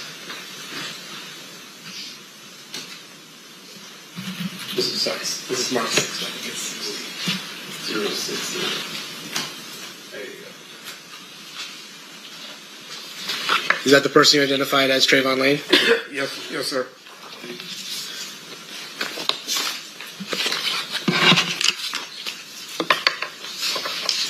Mr. Pohl, is this could you take it? Is this a natural stopping point? Yes, we can take a break. Okay, one of our jurors needs to come for break. Okay. All right. So at this time, we're going to take a recess. During this recess, you are admonished not to talk or converse amongst yourselves or with anyone else on any subject connected to the trial, or read, watch, or listen to any reportive or commentary on the trial of any person connected to this case by any medium of information, including without limitation, newspaper, television, internet, and radio, or form or express any opinion on any subject connected to the trial until the case is submitted to you. We'll have everyone back here at 3:40. Please rise for the jury.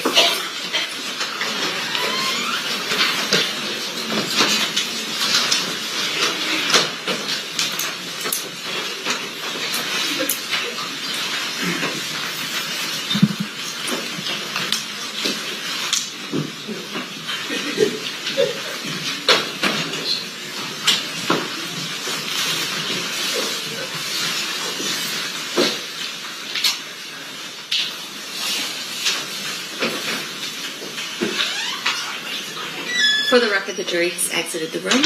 We'll be in recess. Mr. Wright, did you need any water bottle or anything? I have one. Thank you You very got much. one? Okay. Thank you very much. All right, no problem. And Your Honor, if you could just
Back on record in State versus Davis, C377407. Anything we need to address outside the presence? Mr. Santh, anything we need to talk about before we bring in the jury? No, you're not. Awesome. All right, let's bring him in. Stand for the jury.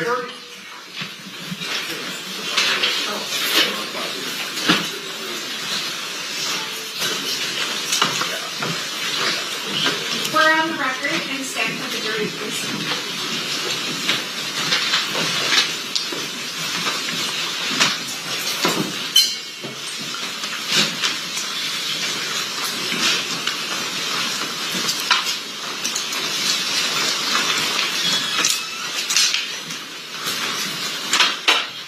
party stipulate to the presence of the jury? Yes, Your Honor. Yes, Your Honor. You may be seated. You may proceed. Thank you, Your Honor. Mr. Wright, would it be easier to look at the monitor on the witness stand, or are you able to see that better? Pictures this size, I can see both ways. Okay, all right. So you're now looking at State's Exhibit number 60. Who is that? That's Trayvon Lane. Right. And can Mr. DiGiacomo, do you mind putting up 62? Showing you State's Exhibit number 62. Who is that? That's Mr. Davis. You mind putting up 63? Showing you State's Exhibit 63. Who is that? That's Mr. Anderson. And then we had talked briefly about it, so I want to just show it. Showing you State's Exhibit 72. What is that? That's a duffel chain medallion. And we'll touch on that in a minute. But we were talking about the beating of Orlando Anderson at the MGM. Mr. Knight was on probation at the time you had mentioned. Is that correct? That is correct, yes. And then after you guys got back from Las Vegas back to the Southern California area, did Mr. Knight have a legal problem as a result of his alleged participation in that beating? That's correct, sir. And can you explain that to us? They brought him in. Initially, they brought him in, they said, for a dirty test that he did with his probation officer. But while he was still in custody, they then added the charge of he violated his probation for assaulting Mr. Anderson. So he's on probation. He's on video, at least what appears to be participating in the beating of Mr. Anderson. And so he is charged with violating his probation. That's correct, sir. Do you participate in any of the preparation for Mr. Knight's hearing on his probation violation? With his attorney, Mr. Kenner, I attended several meetings, yes. And then, are you aware of a meeting with Mr. Anderson? That's correct. Can you tell us about that? So, we met him at his attorney office, Mr. E.D. Fall. It was in Seal Beach, I believe, where his office was. And we met with him. The attorneys had an agreement where I guess they will make a settlement or something for and Mr. Anderson to come and testify on Mr. Knight's behalf, where I believe the settlement was for about $60,000 because some of the death row people had assaulted him, and some would say for him coming up and testifying on the behalf of Mr. Knight. Okay, so just to be clear, prior to Mr. Knight's revocation hearing, there was a meeting with Orlando Anderson, the person who was beaten in that video. Is that right? That's correct. And then there was an agreement that $60,000 would change hands between Suge Knight or Death Row or some aspect of that side to Mr. Anderson. Is that correct? That's correct, but that was made between the attorneys, Mr. Kenner, who was also present, and Mr. Fall. Okay. I'm not saying that you're the person that did that. I'm just saying you were that. I was at the meeting, myself and Norris Anderson, who was the general manager of the company at the time. Okay. And then at that probation hearing, is it fair to say that Mr. Anderson said that Mr. Knight was just trying to stop the fight and not participate in the fight at all? That was his testimony, yes. Okay. And that was after he received the $60,000? That part I don't know. That was after the agreement for the $60,000? It was an agreement in place, so. Okay. And then is it fair to say that the judge disregarded Mr. Anderson's testimony and revoked Mr. Knight's parole? Objection is leading. Sustained. Well, did the judge believe Mr. Anderson's testimony? Well, Mr. Knight was subsequently violated for his probation and received 9 years sentence. And as a result, when Mr. Knight was imprisoned for those 9 years, who was running Death Row? After about 4 or 5 minutes of his incarceration, I became the general manager of the company. Okay. We show the death row. What do you call that? Pendant. Pendant. We show the death row pendant. Can you tell us about the distribution of death row pendants to various people that were associated with death row? Mainly the artists received them, and then people, close associates of Mr. Knight, they were given out to different people for Christmas presents of 1995. Yes. Were you aware of whether or not Trayvon Lane had received a death row pendant? He was one, yes, sir. And is it typically wore on a chain around one's neck? That's correct, sir.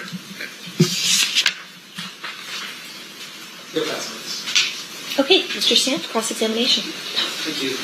Mr. Wright, have you and I ever met? No, sir. You have a podcast, I believe, right? YouTube channel that I talk on. I'm sure you're probably anticipating the next question. In your YouTube channel, you have spoken a little bit about me, for instance, right? That's correct. And you have spoke about me as well.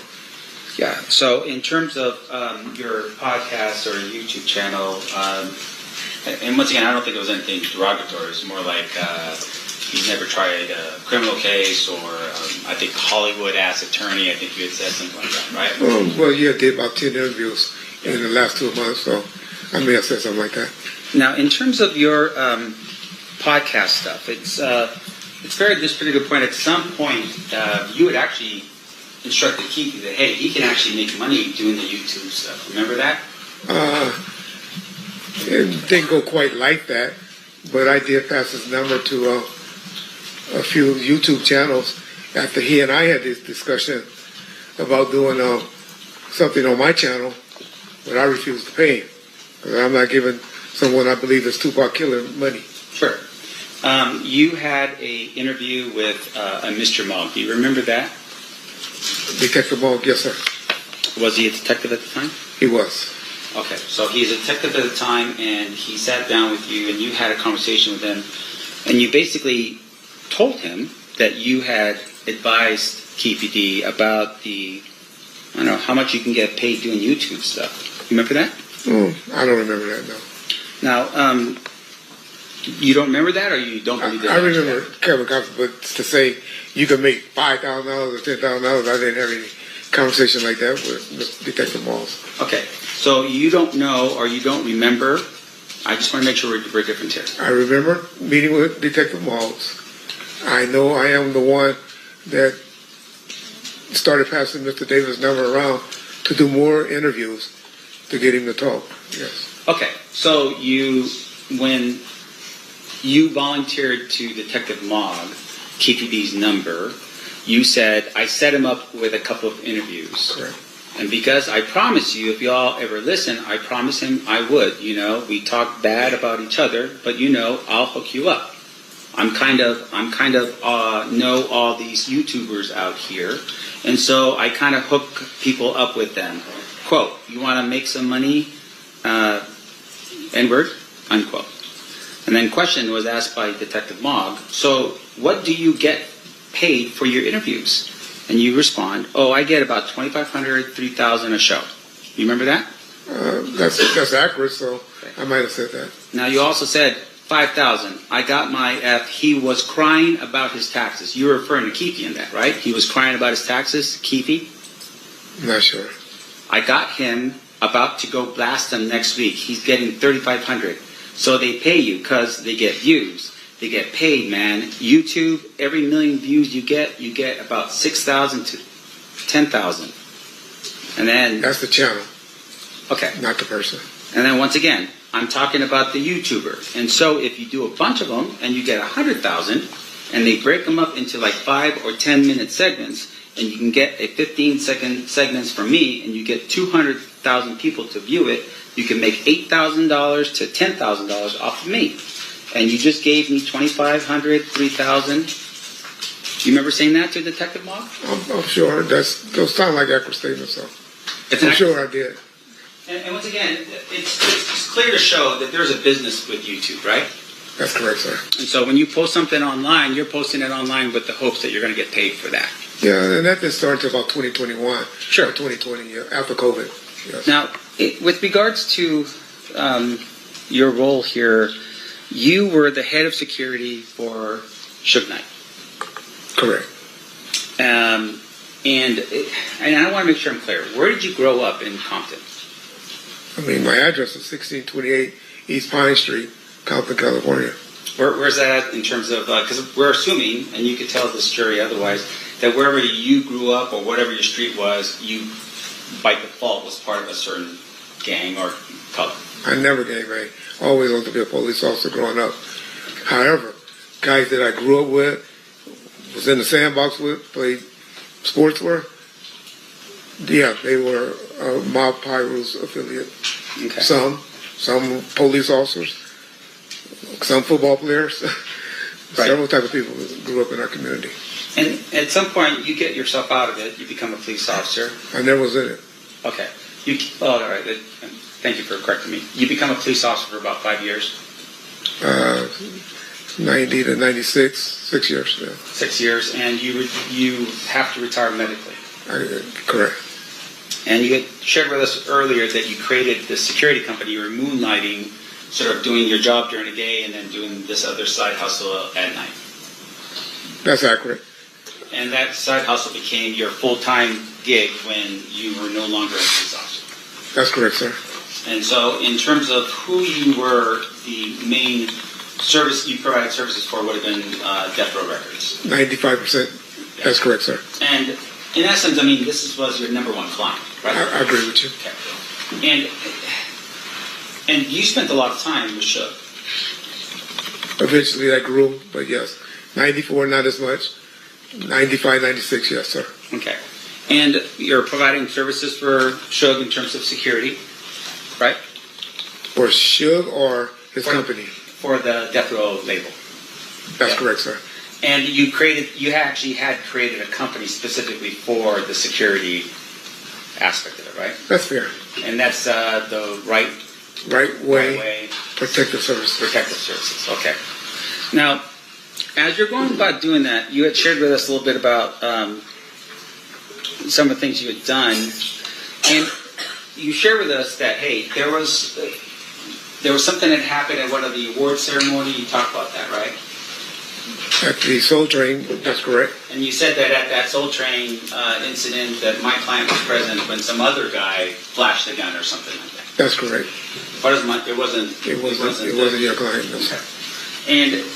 And once again, your security, you're a former police officer. Did you ever report that incident to police? They ran. Actually, police detained the subjects outside the gate or towards the gate. What happened to them, I don't know, because I was more interested in getting my clients inside the war show. And your father, just to correct my memory, is a lieutenant at the time with Compton? Or was he captain? At that time, a lieutenant, sir. Okay. Yes, sir. And his role and what he was responsible for was the gangs in Compton. That's correct, sir. So it would have been information that he would have maybe picked up or you would have told him? That's what people get confused about law enforcement. Compton is a city about 8 to 10 miles away from, well, that's by USC is where this incident happened. That's about 20 miles away from Compton. And so Compton PD and LAPD don't share information with each other like people think in law enforcement. Right. But you're talking about someone who's from Compton. You're saying that guy right there who's from Compton was present at that particular event.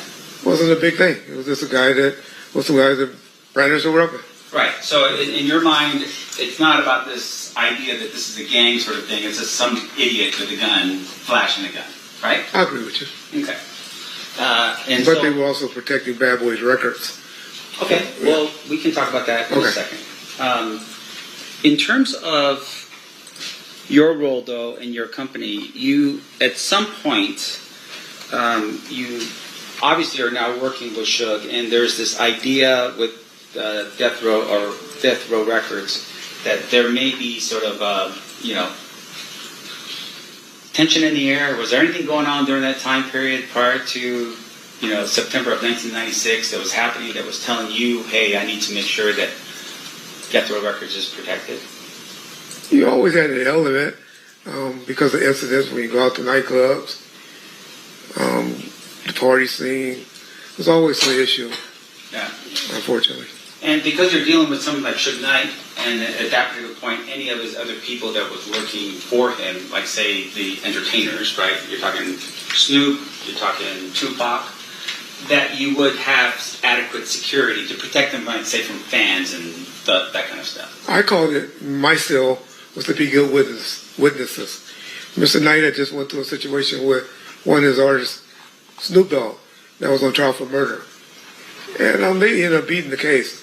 But they had got a large judgment, mainly because of the qualifications or the lack of qualifications of the security officer that was acting as security officer that shot him and killed the person.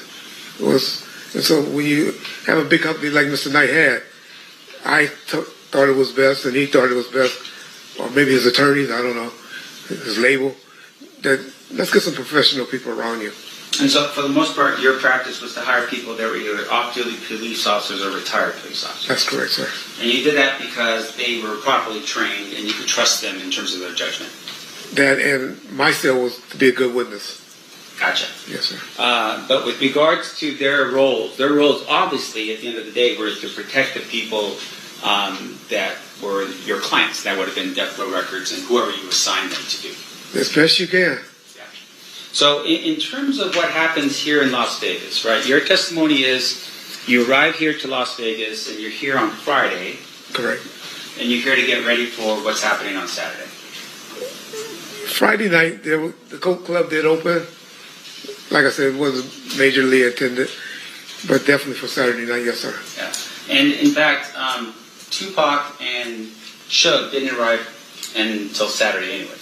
They didn't come up until Saturday, that's correct, sir. And they drove up.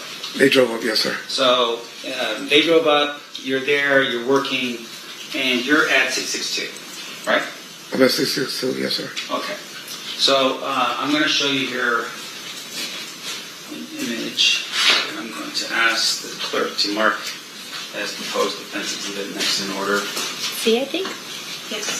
C? Yep. May I approach, Your Honor? You may. You recognize this? That's Club 662, yes, sir. Okay. And with regards to, I'm sorry, and with regards to that photograph, would that been an accurate depiction of 662 around the time period that we're talking about here? I agree with you, sir. Yes, sir. Now, Your Honor, at this point, I move for the admission of proposed defense exhibit C. Any objections, State? Nope. So admitted. May I publish, Your Honor? You may. I'll show this to the jury here real quick. So this is a picture of 662. Now, you had shared with us a little bit about what was happening on Saturday night. Attorney basically says, hey, we really want to get this club, I guess, passed in terms of its licensing. Maybe we do something that helps the community or at least does an outreach. Is that what we're doing? I think that was mainly to get the police officers there. Okay. And with regards to that particular night and so forth, you said it's something to do with boxing. This is a Barry's boxing benefit. Is that what that was? That's correct, yes, sir. Okay. So this picture would have been taken pretty much at the time of when this event had gone down in September of 1996. I believe that night or that week, yes, sir. And with regards to Barry's boxing, do you know anything about what Barry's boxing is about? Just that he was a retired police officer that was helping young kids in the area with boxing. That was about it. Or association or a foundation to raise money for youth coming up is what I remember. So, Mob James just testified a little while ago. Okay. If his representation was there was no event like that was happening in September of 1996, would he be wrong? Let me just say this. They don't be in the know like that, We're not as transparent as maybe we should be with the homeboys. I mean, but obviously this is sitting on the front side of the entrance going into the facility, right? I went in that club that night and I ain't never noticed that. Well, let me ask you this, though. In terms of what was happening, Was Mob James the head of security that night? So James' responsibility is he had a lot of juice with the homeboys, and they had something they call Code Red, where everybody come out and support each other. And James was that person that, Suge looked to, even during the Snoop trial, when Snoop was having problems with his homeboys, coming up there, messing with him and stuff.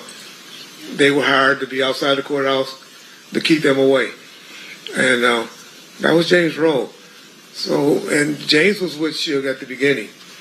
And quite frankly, he might be a little upset that my guys kind of took a lot of their roles or their responsibilities. Right. So on this particular night, there's actually Metropolitan police officers that were they hired by you to be on the outside? Well, I would say Club 662 or under Mr. Khalees and the person that was running the club under their direction. I knew they were going to be there, but I didn't speak to anyone from the police department to say, this is how much y'all going to be getting paid. I need you to do this. I just knew they were going to be working from the door out. So, yeah, okay. Yes. And really the concern at this particular point that you had, as well as I'm assuming Mr. Khalees as the attorney, is you wanted to make sure everything was going to go well for the club. That's correct. That's fair. In essence, and to help Suge with passing up this particular club, right? That's correct, sir. So one of the things that had happened that you had shared with us is that Friday you meet with Khalees and you learn and you're instructed that your people are not to be carrying firearms. Inside the nightclub. Right, inside of the nightclub. That's correct, sir. All the way up until the time that they get to that door, they're not supposed to be carrying firearms. Inside that club. Are you aware that the Red Alert people from Mob James were all carrying firearms that night? Well, I had problems with that. My guys were strict, law enforcement. They didn't have a relationship with James and them as I did. And so they would search them. And if they got one in, who knows? But there was always issues with them about being searched. But my guys they were like, hey, if you want us here, we searching everybody coming to this club. Right, so that was important for you, but Mob James says otherwise. He said everyone was fine. If they snuck them in,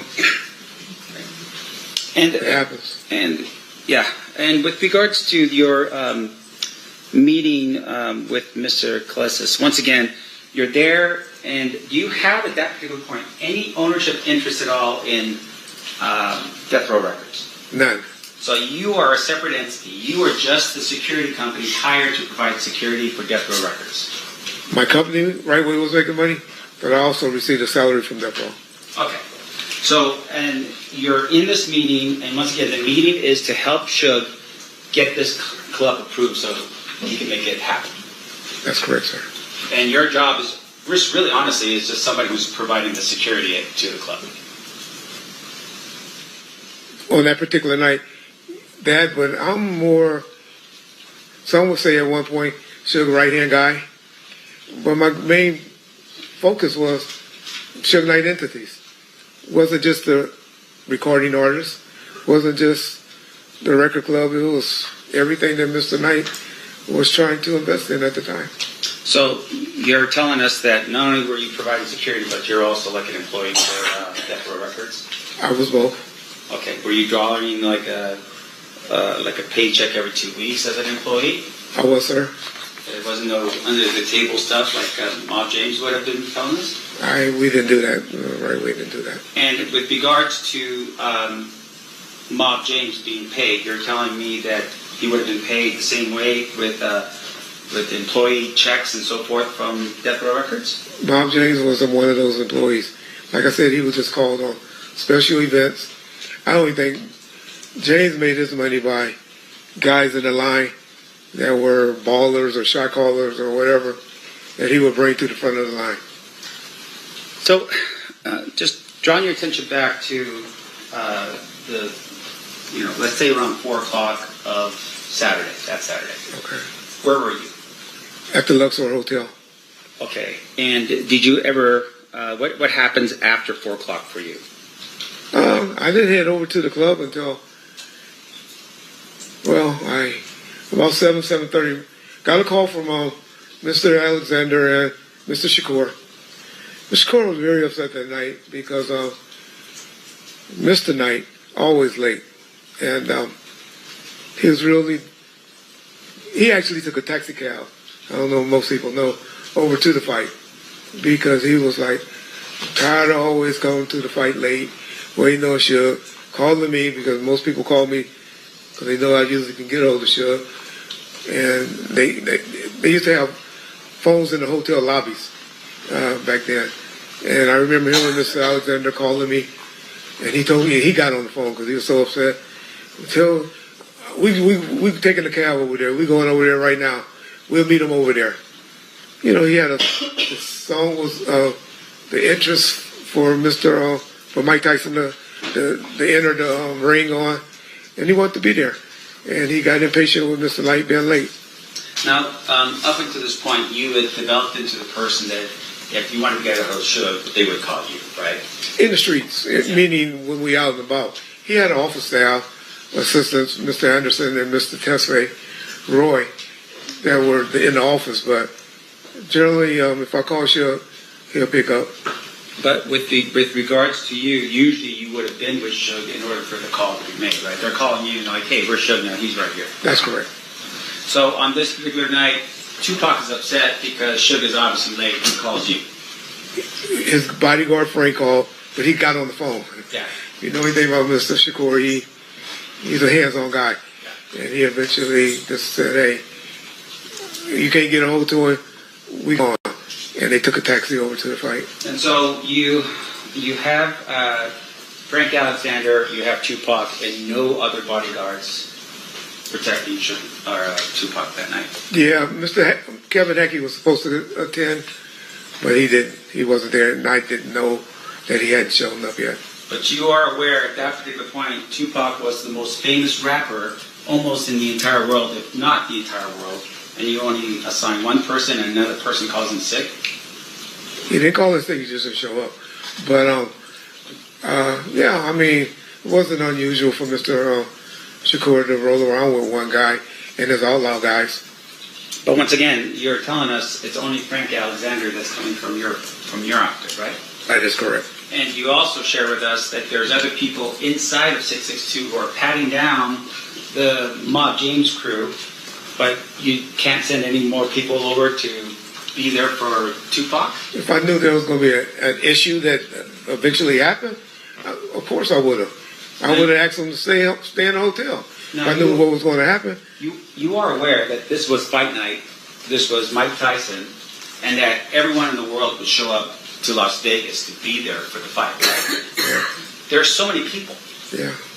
And in your opinion, only if you believe that Tupac was somehow going to get into a fight or something along those lines, would you have provided more than just the one person? I'm just asking for your clarification. I would have had an army around him if I knew something like that was going to happen, or suspect something like that was going to happen. But the gentlemen that were with them, and the ones that you seen kicking on Mr. Anderson, those were security as well. That was whose security? Death Row and staff. But once again, let me make sure I'm clear. You, at this particular point, only have one security guard with all these other people from, I don't know, from Death Row Records who are not security guards. They're all gangsters, mob Pyru. Yeah, I trust more than I trust my security. Yes. So more than you would trust cops and off-duty cops and retired cops, you trust those mob Pyru guys? I do personally. Okay. Now, in addition to that,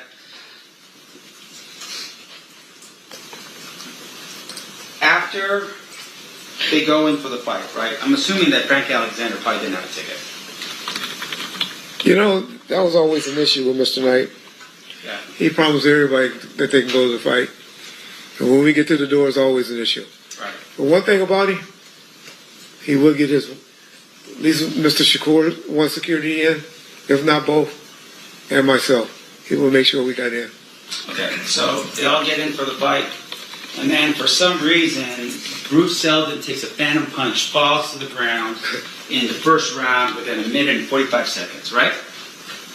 You call it phantom? If you say so.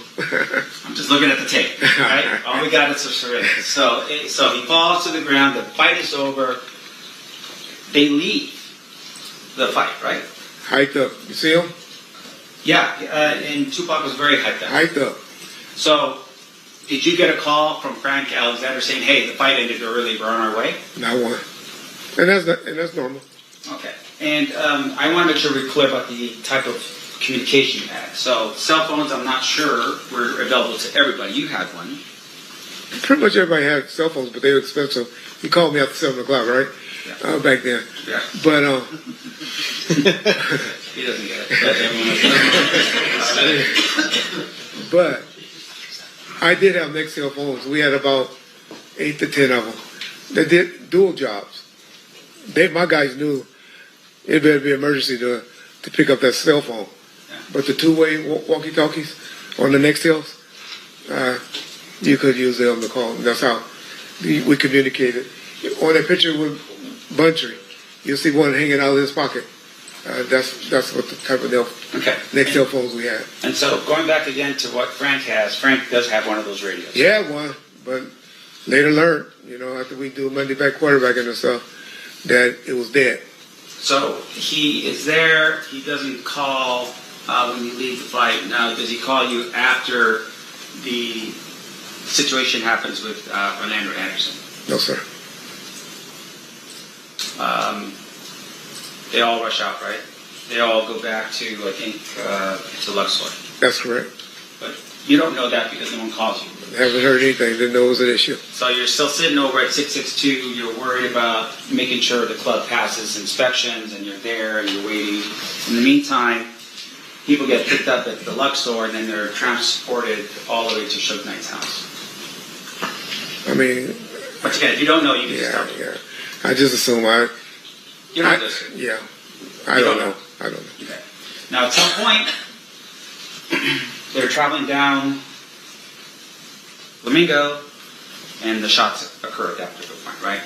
But you don't know. Correct. And so you're sitting at the club, and you don't know.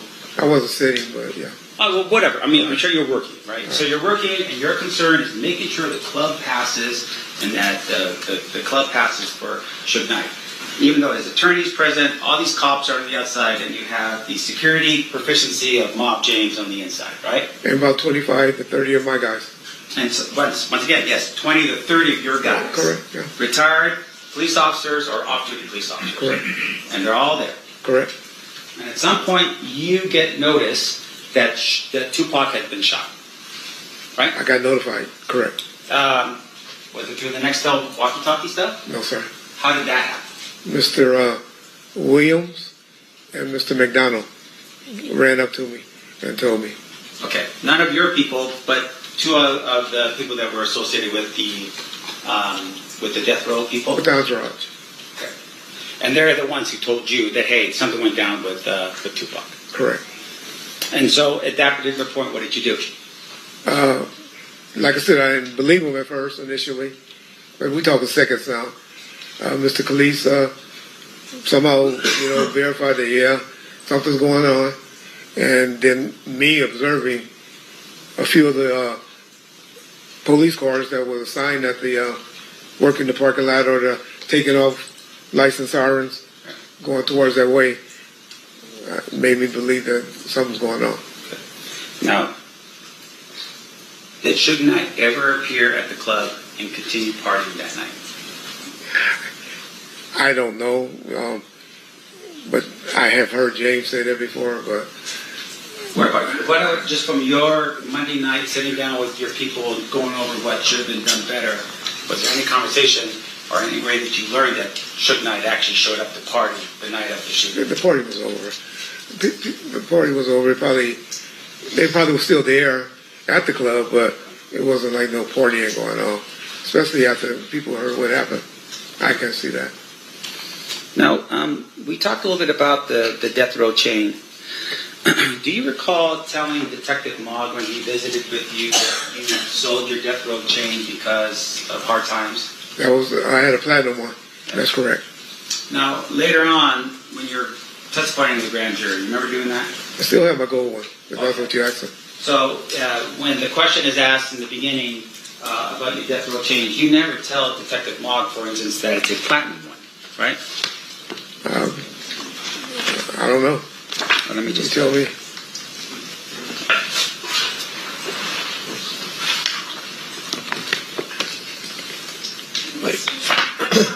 The camera's on. You want to turn the camera off? Oh, sorry.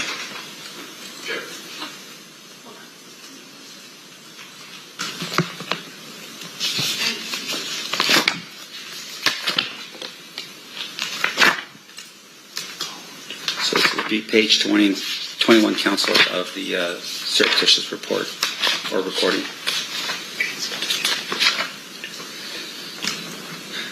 So you say, the question that was asked by Detective Mogg, you were describing the chains as cheap.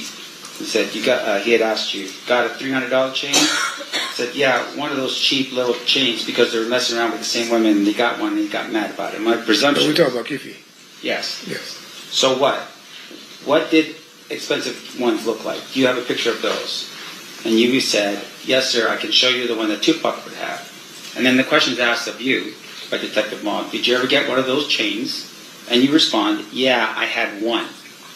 And then the question was, what happened to it? And you said, shit, hard times hit. And Detective Mogg commiserates and says, yeah, I hear you. You said, I've got to get rid of it somehow. And then Detective Mogg asked, what did you get for it? And you said, I got about $5,000, right? Yeah, that was the platinum one. Okay. Or the white gold one.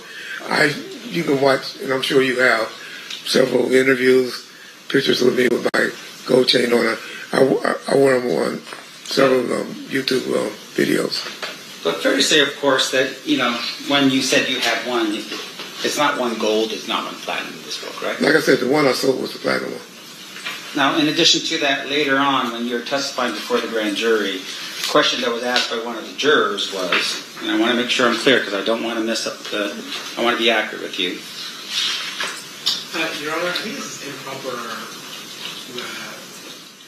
impeachment or refreshing recollection. I'm not quite sure what I was hearing in the transcript to Mr. Wright before asking the predicate questions. Let me just do this as a refreshing of his recollection, Your Honor. I just didn't want to... So it's sustained. So I don't know that he said he doesn't remember. Okay. So let me ask you this. You were asked by a juror. Again, I think you have to ask the substantive question first. Determine whether or not... Mr. Blog, you're going to have to talk louder because your mic's not... Okay, I'm sorry. I think you have to... You approach. I can stand. I apologize, Your Honor. Everyone approach.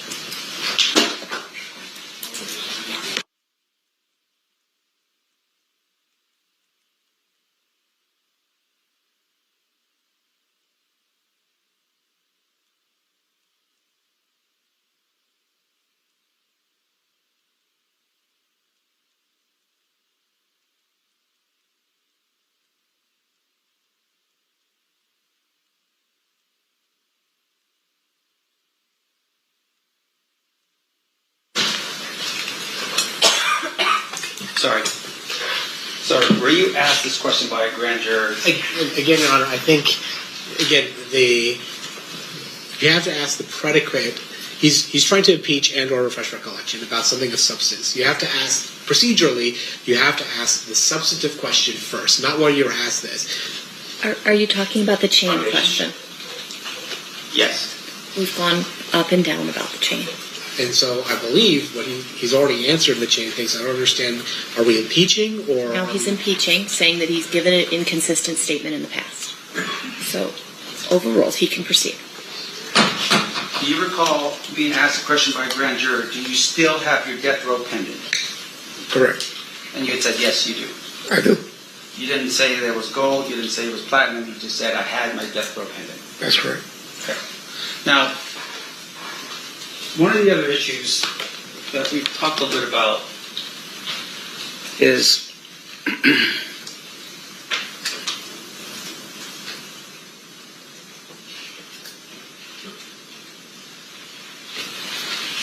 And once again, I apologize. Maybe the state can refresh my recollection because maybe I was thinking about something else. You have been convicted of a crime. I am. And with regards to that crime, it was a felony. It was sales of marijuana. No, back up here real quick. It was sales of marijuana and it was also embezzlement. Is that what it was? No, it money was, laundering? Money laundering. What money going in. And with regard to those two things, that happened in California. No, actually, well, the reason why I got in trouble because it went across state lines to Memphis. It's actually Memphis, Tennessee. And because it was across the state lines, it was a federal case. Correct.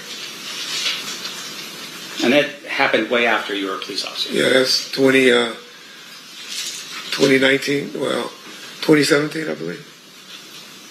Okay.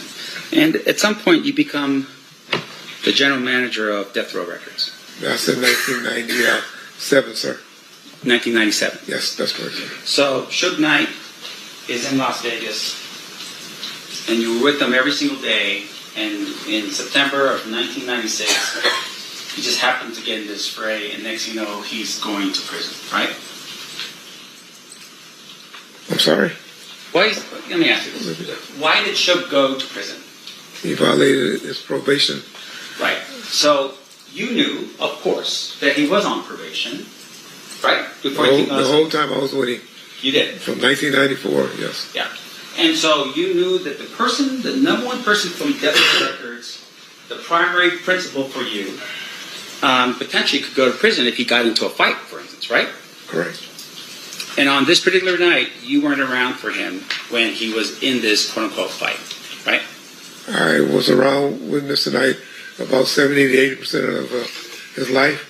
So I guess a lot of 20%, I wasn't with him. Okay. Public, and when I say that, I mean public. Because a lot of times he laid up, sleep with somebody, and I wasn't with him. So in the most important time of Suge Knight's life, of having your protection, you weren't there for him, right? Unfortunately not. That's correct. And then you became the general manager of Death Row Records. By his calling, not anyone else. All right. No further questions. All right. State, any further questions? So to close on that last point, in terms of who determined who was going to run Death Row Records while Mr. Knight was in prison? Sorry. I'm sorry. Who determined, who made you in charge of Death Row Records while Mr. Knight was in prison? He did, and I visited him 4 days a week during that time while he was incarcerated. Nothing further. Anything further on that, Mr. Sanchez? Just one clarification. So Okay. Suge Knight made you general manager when he was in custody? That's correct. No further questions. Anything else? Ladies and gentlemen of the jury, any questions for this witness? Of course. All right.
All right, Mr. Wright, I have a couple of questions for you from our jurors. First, if they knew the cell phones were for in case of emergency, why wouldn't they call once the shooting took place? Why did you find out later in person? Not sure. I don't know why they didn't call me. Mr. Alexander's responsibility. And I didn't hear from him. Okay. Was there anything in writing regarding the transfer of management power to you over death row records? I wouldn't call it power. Just, dealing with the day-to-day operation. The one that signed people, artists for him. I did everything for him. I dealt with his women. I dealt with his parents. I dealt with pretty much everything while he was incarcerated. And generally, because I was going back and forth, seeing him, the 4 days, I spent hours on the phone with him. And I was just his point of contact person. So was there anything in writing regarding that? Not to my knowledge other than... Okay, were there any witnesses to it? Well, there's a young lady sitting in here right now that I signed, while he was incarcerated to the record label. There was a writing? I'm sorry. You signed some? What did you You sign? don't sign her as an artist. Okay. State any questions based on those answers? Nothing state. Defense? I do. Okay. All right, so I want to make sure I'm clear. You become the general manager of Death Row Records, and what was your job responsibilities? I did everything, to be honest. I brought Miss Shakur up to the prison to meet with him.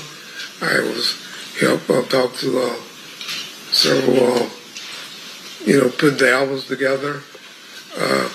When I met with Jimmy Iovine, who was our distributor at the time, negotiated deals with them. Everything I did was approved by Mr. Knight, but I was his point of contact. Did you ever have a power of attorney signed by Mr. Knight to sign on his behalf? No. What I would do is have everything generated, and I would send it. His attorney would come visit him on Tuesdays. If it was something real important, he would sign it on Tuesdays. And if I needed before then, he was married to a young lady by the name of Michelle. Or at least she thought they were married. And she was signed. She had the power of attorney to sign, but she didn't deal with anyone. And then we also had a rubber stamp that two of his female friends had to sign checks or to sign some contracts if they would take them. So if there was anything wrong with the bank account, for instance, did you have to get someone else to handle that, not you? I dealt with the bookkeeper, generated the checks, but his two female friends were the ones that stamped them. And with regards to his two female friends here, were they employees of Death Row Records? One was an artist, Michelle, and then the other one, Miss Hawkins. She was just a girlfriend. Now, you are aware that at the time that Mr. Knight was involved in this thing that happened in Las Vegas and finally gets revoked on probation, that his record label was valued somewhere around, what, $500 million? I heard 3, but it was up there. All right, so it's a pretty significant asset, right? Correct. Now, out of all of this, you are the general manager, you have access to all of it. I guess I was the one he trusted at the time. No further questions, sir. Okay. All right. Thank you, Mr. Wright. You are excused, and you're free to go. Thank you, ma'am. You're welcome. All right, ladies and gentlemen of the jury, that's it for the presentation of witnesses today. We'll be in recess. We're going to come back at 1 p.m. tomorrow because I have a calendar in the morning. So I'm going to read the admonishment, and then you're excused for the day. During the recess, you are admonished not to talk or converse amongst yourselves or with anyone else on any subject connected to the trial, or read, watch, or listen to any report of a commentary on the trial of any person connected with this case by any medium of information, including without limitation, newspaper, television, the internet, and radio, or form or express any opinion on any subject connected with the trial until the case is submitted to you. We'll see you guys back here at 1 p.m. tomorrow. Thank you. Bye to the jury.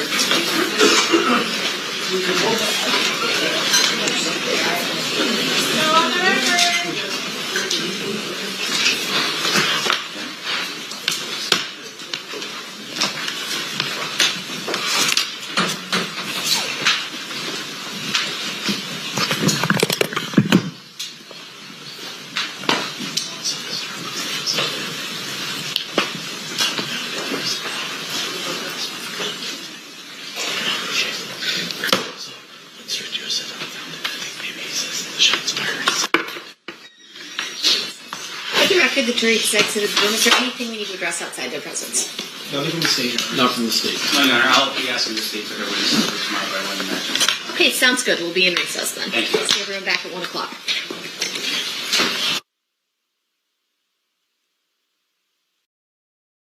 This company made an AI service platform that will make your IT team work so much better, it feels like cheating. It's called Monday Service. It's an AI-powered service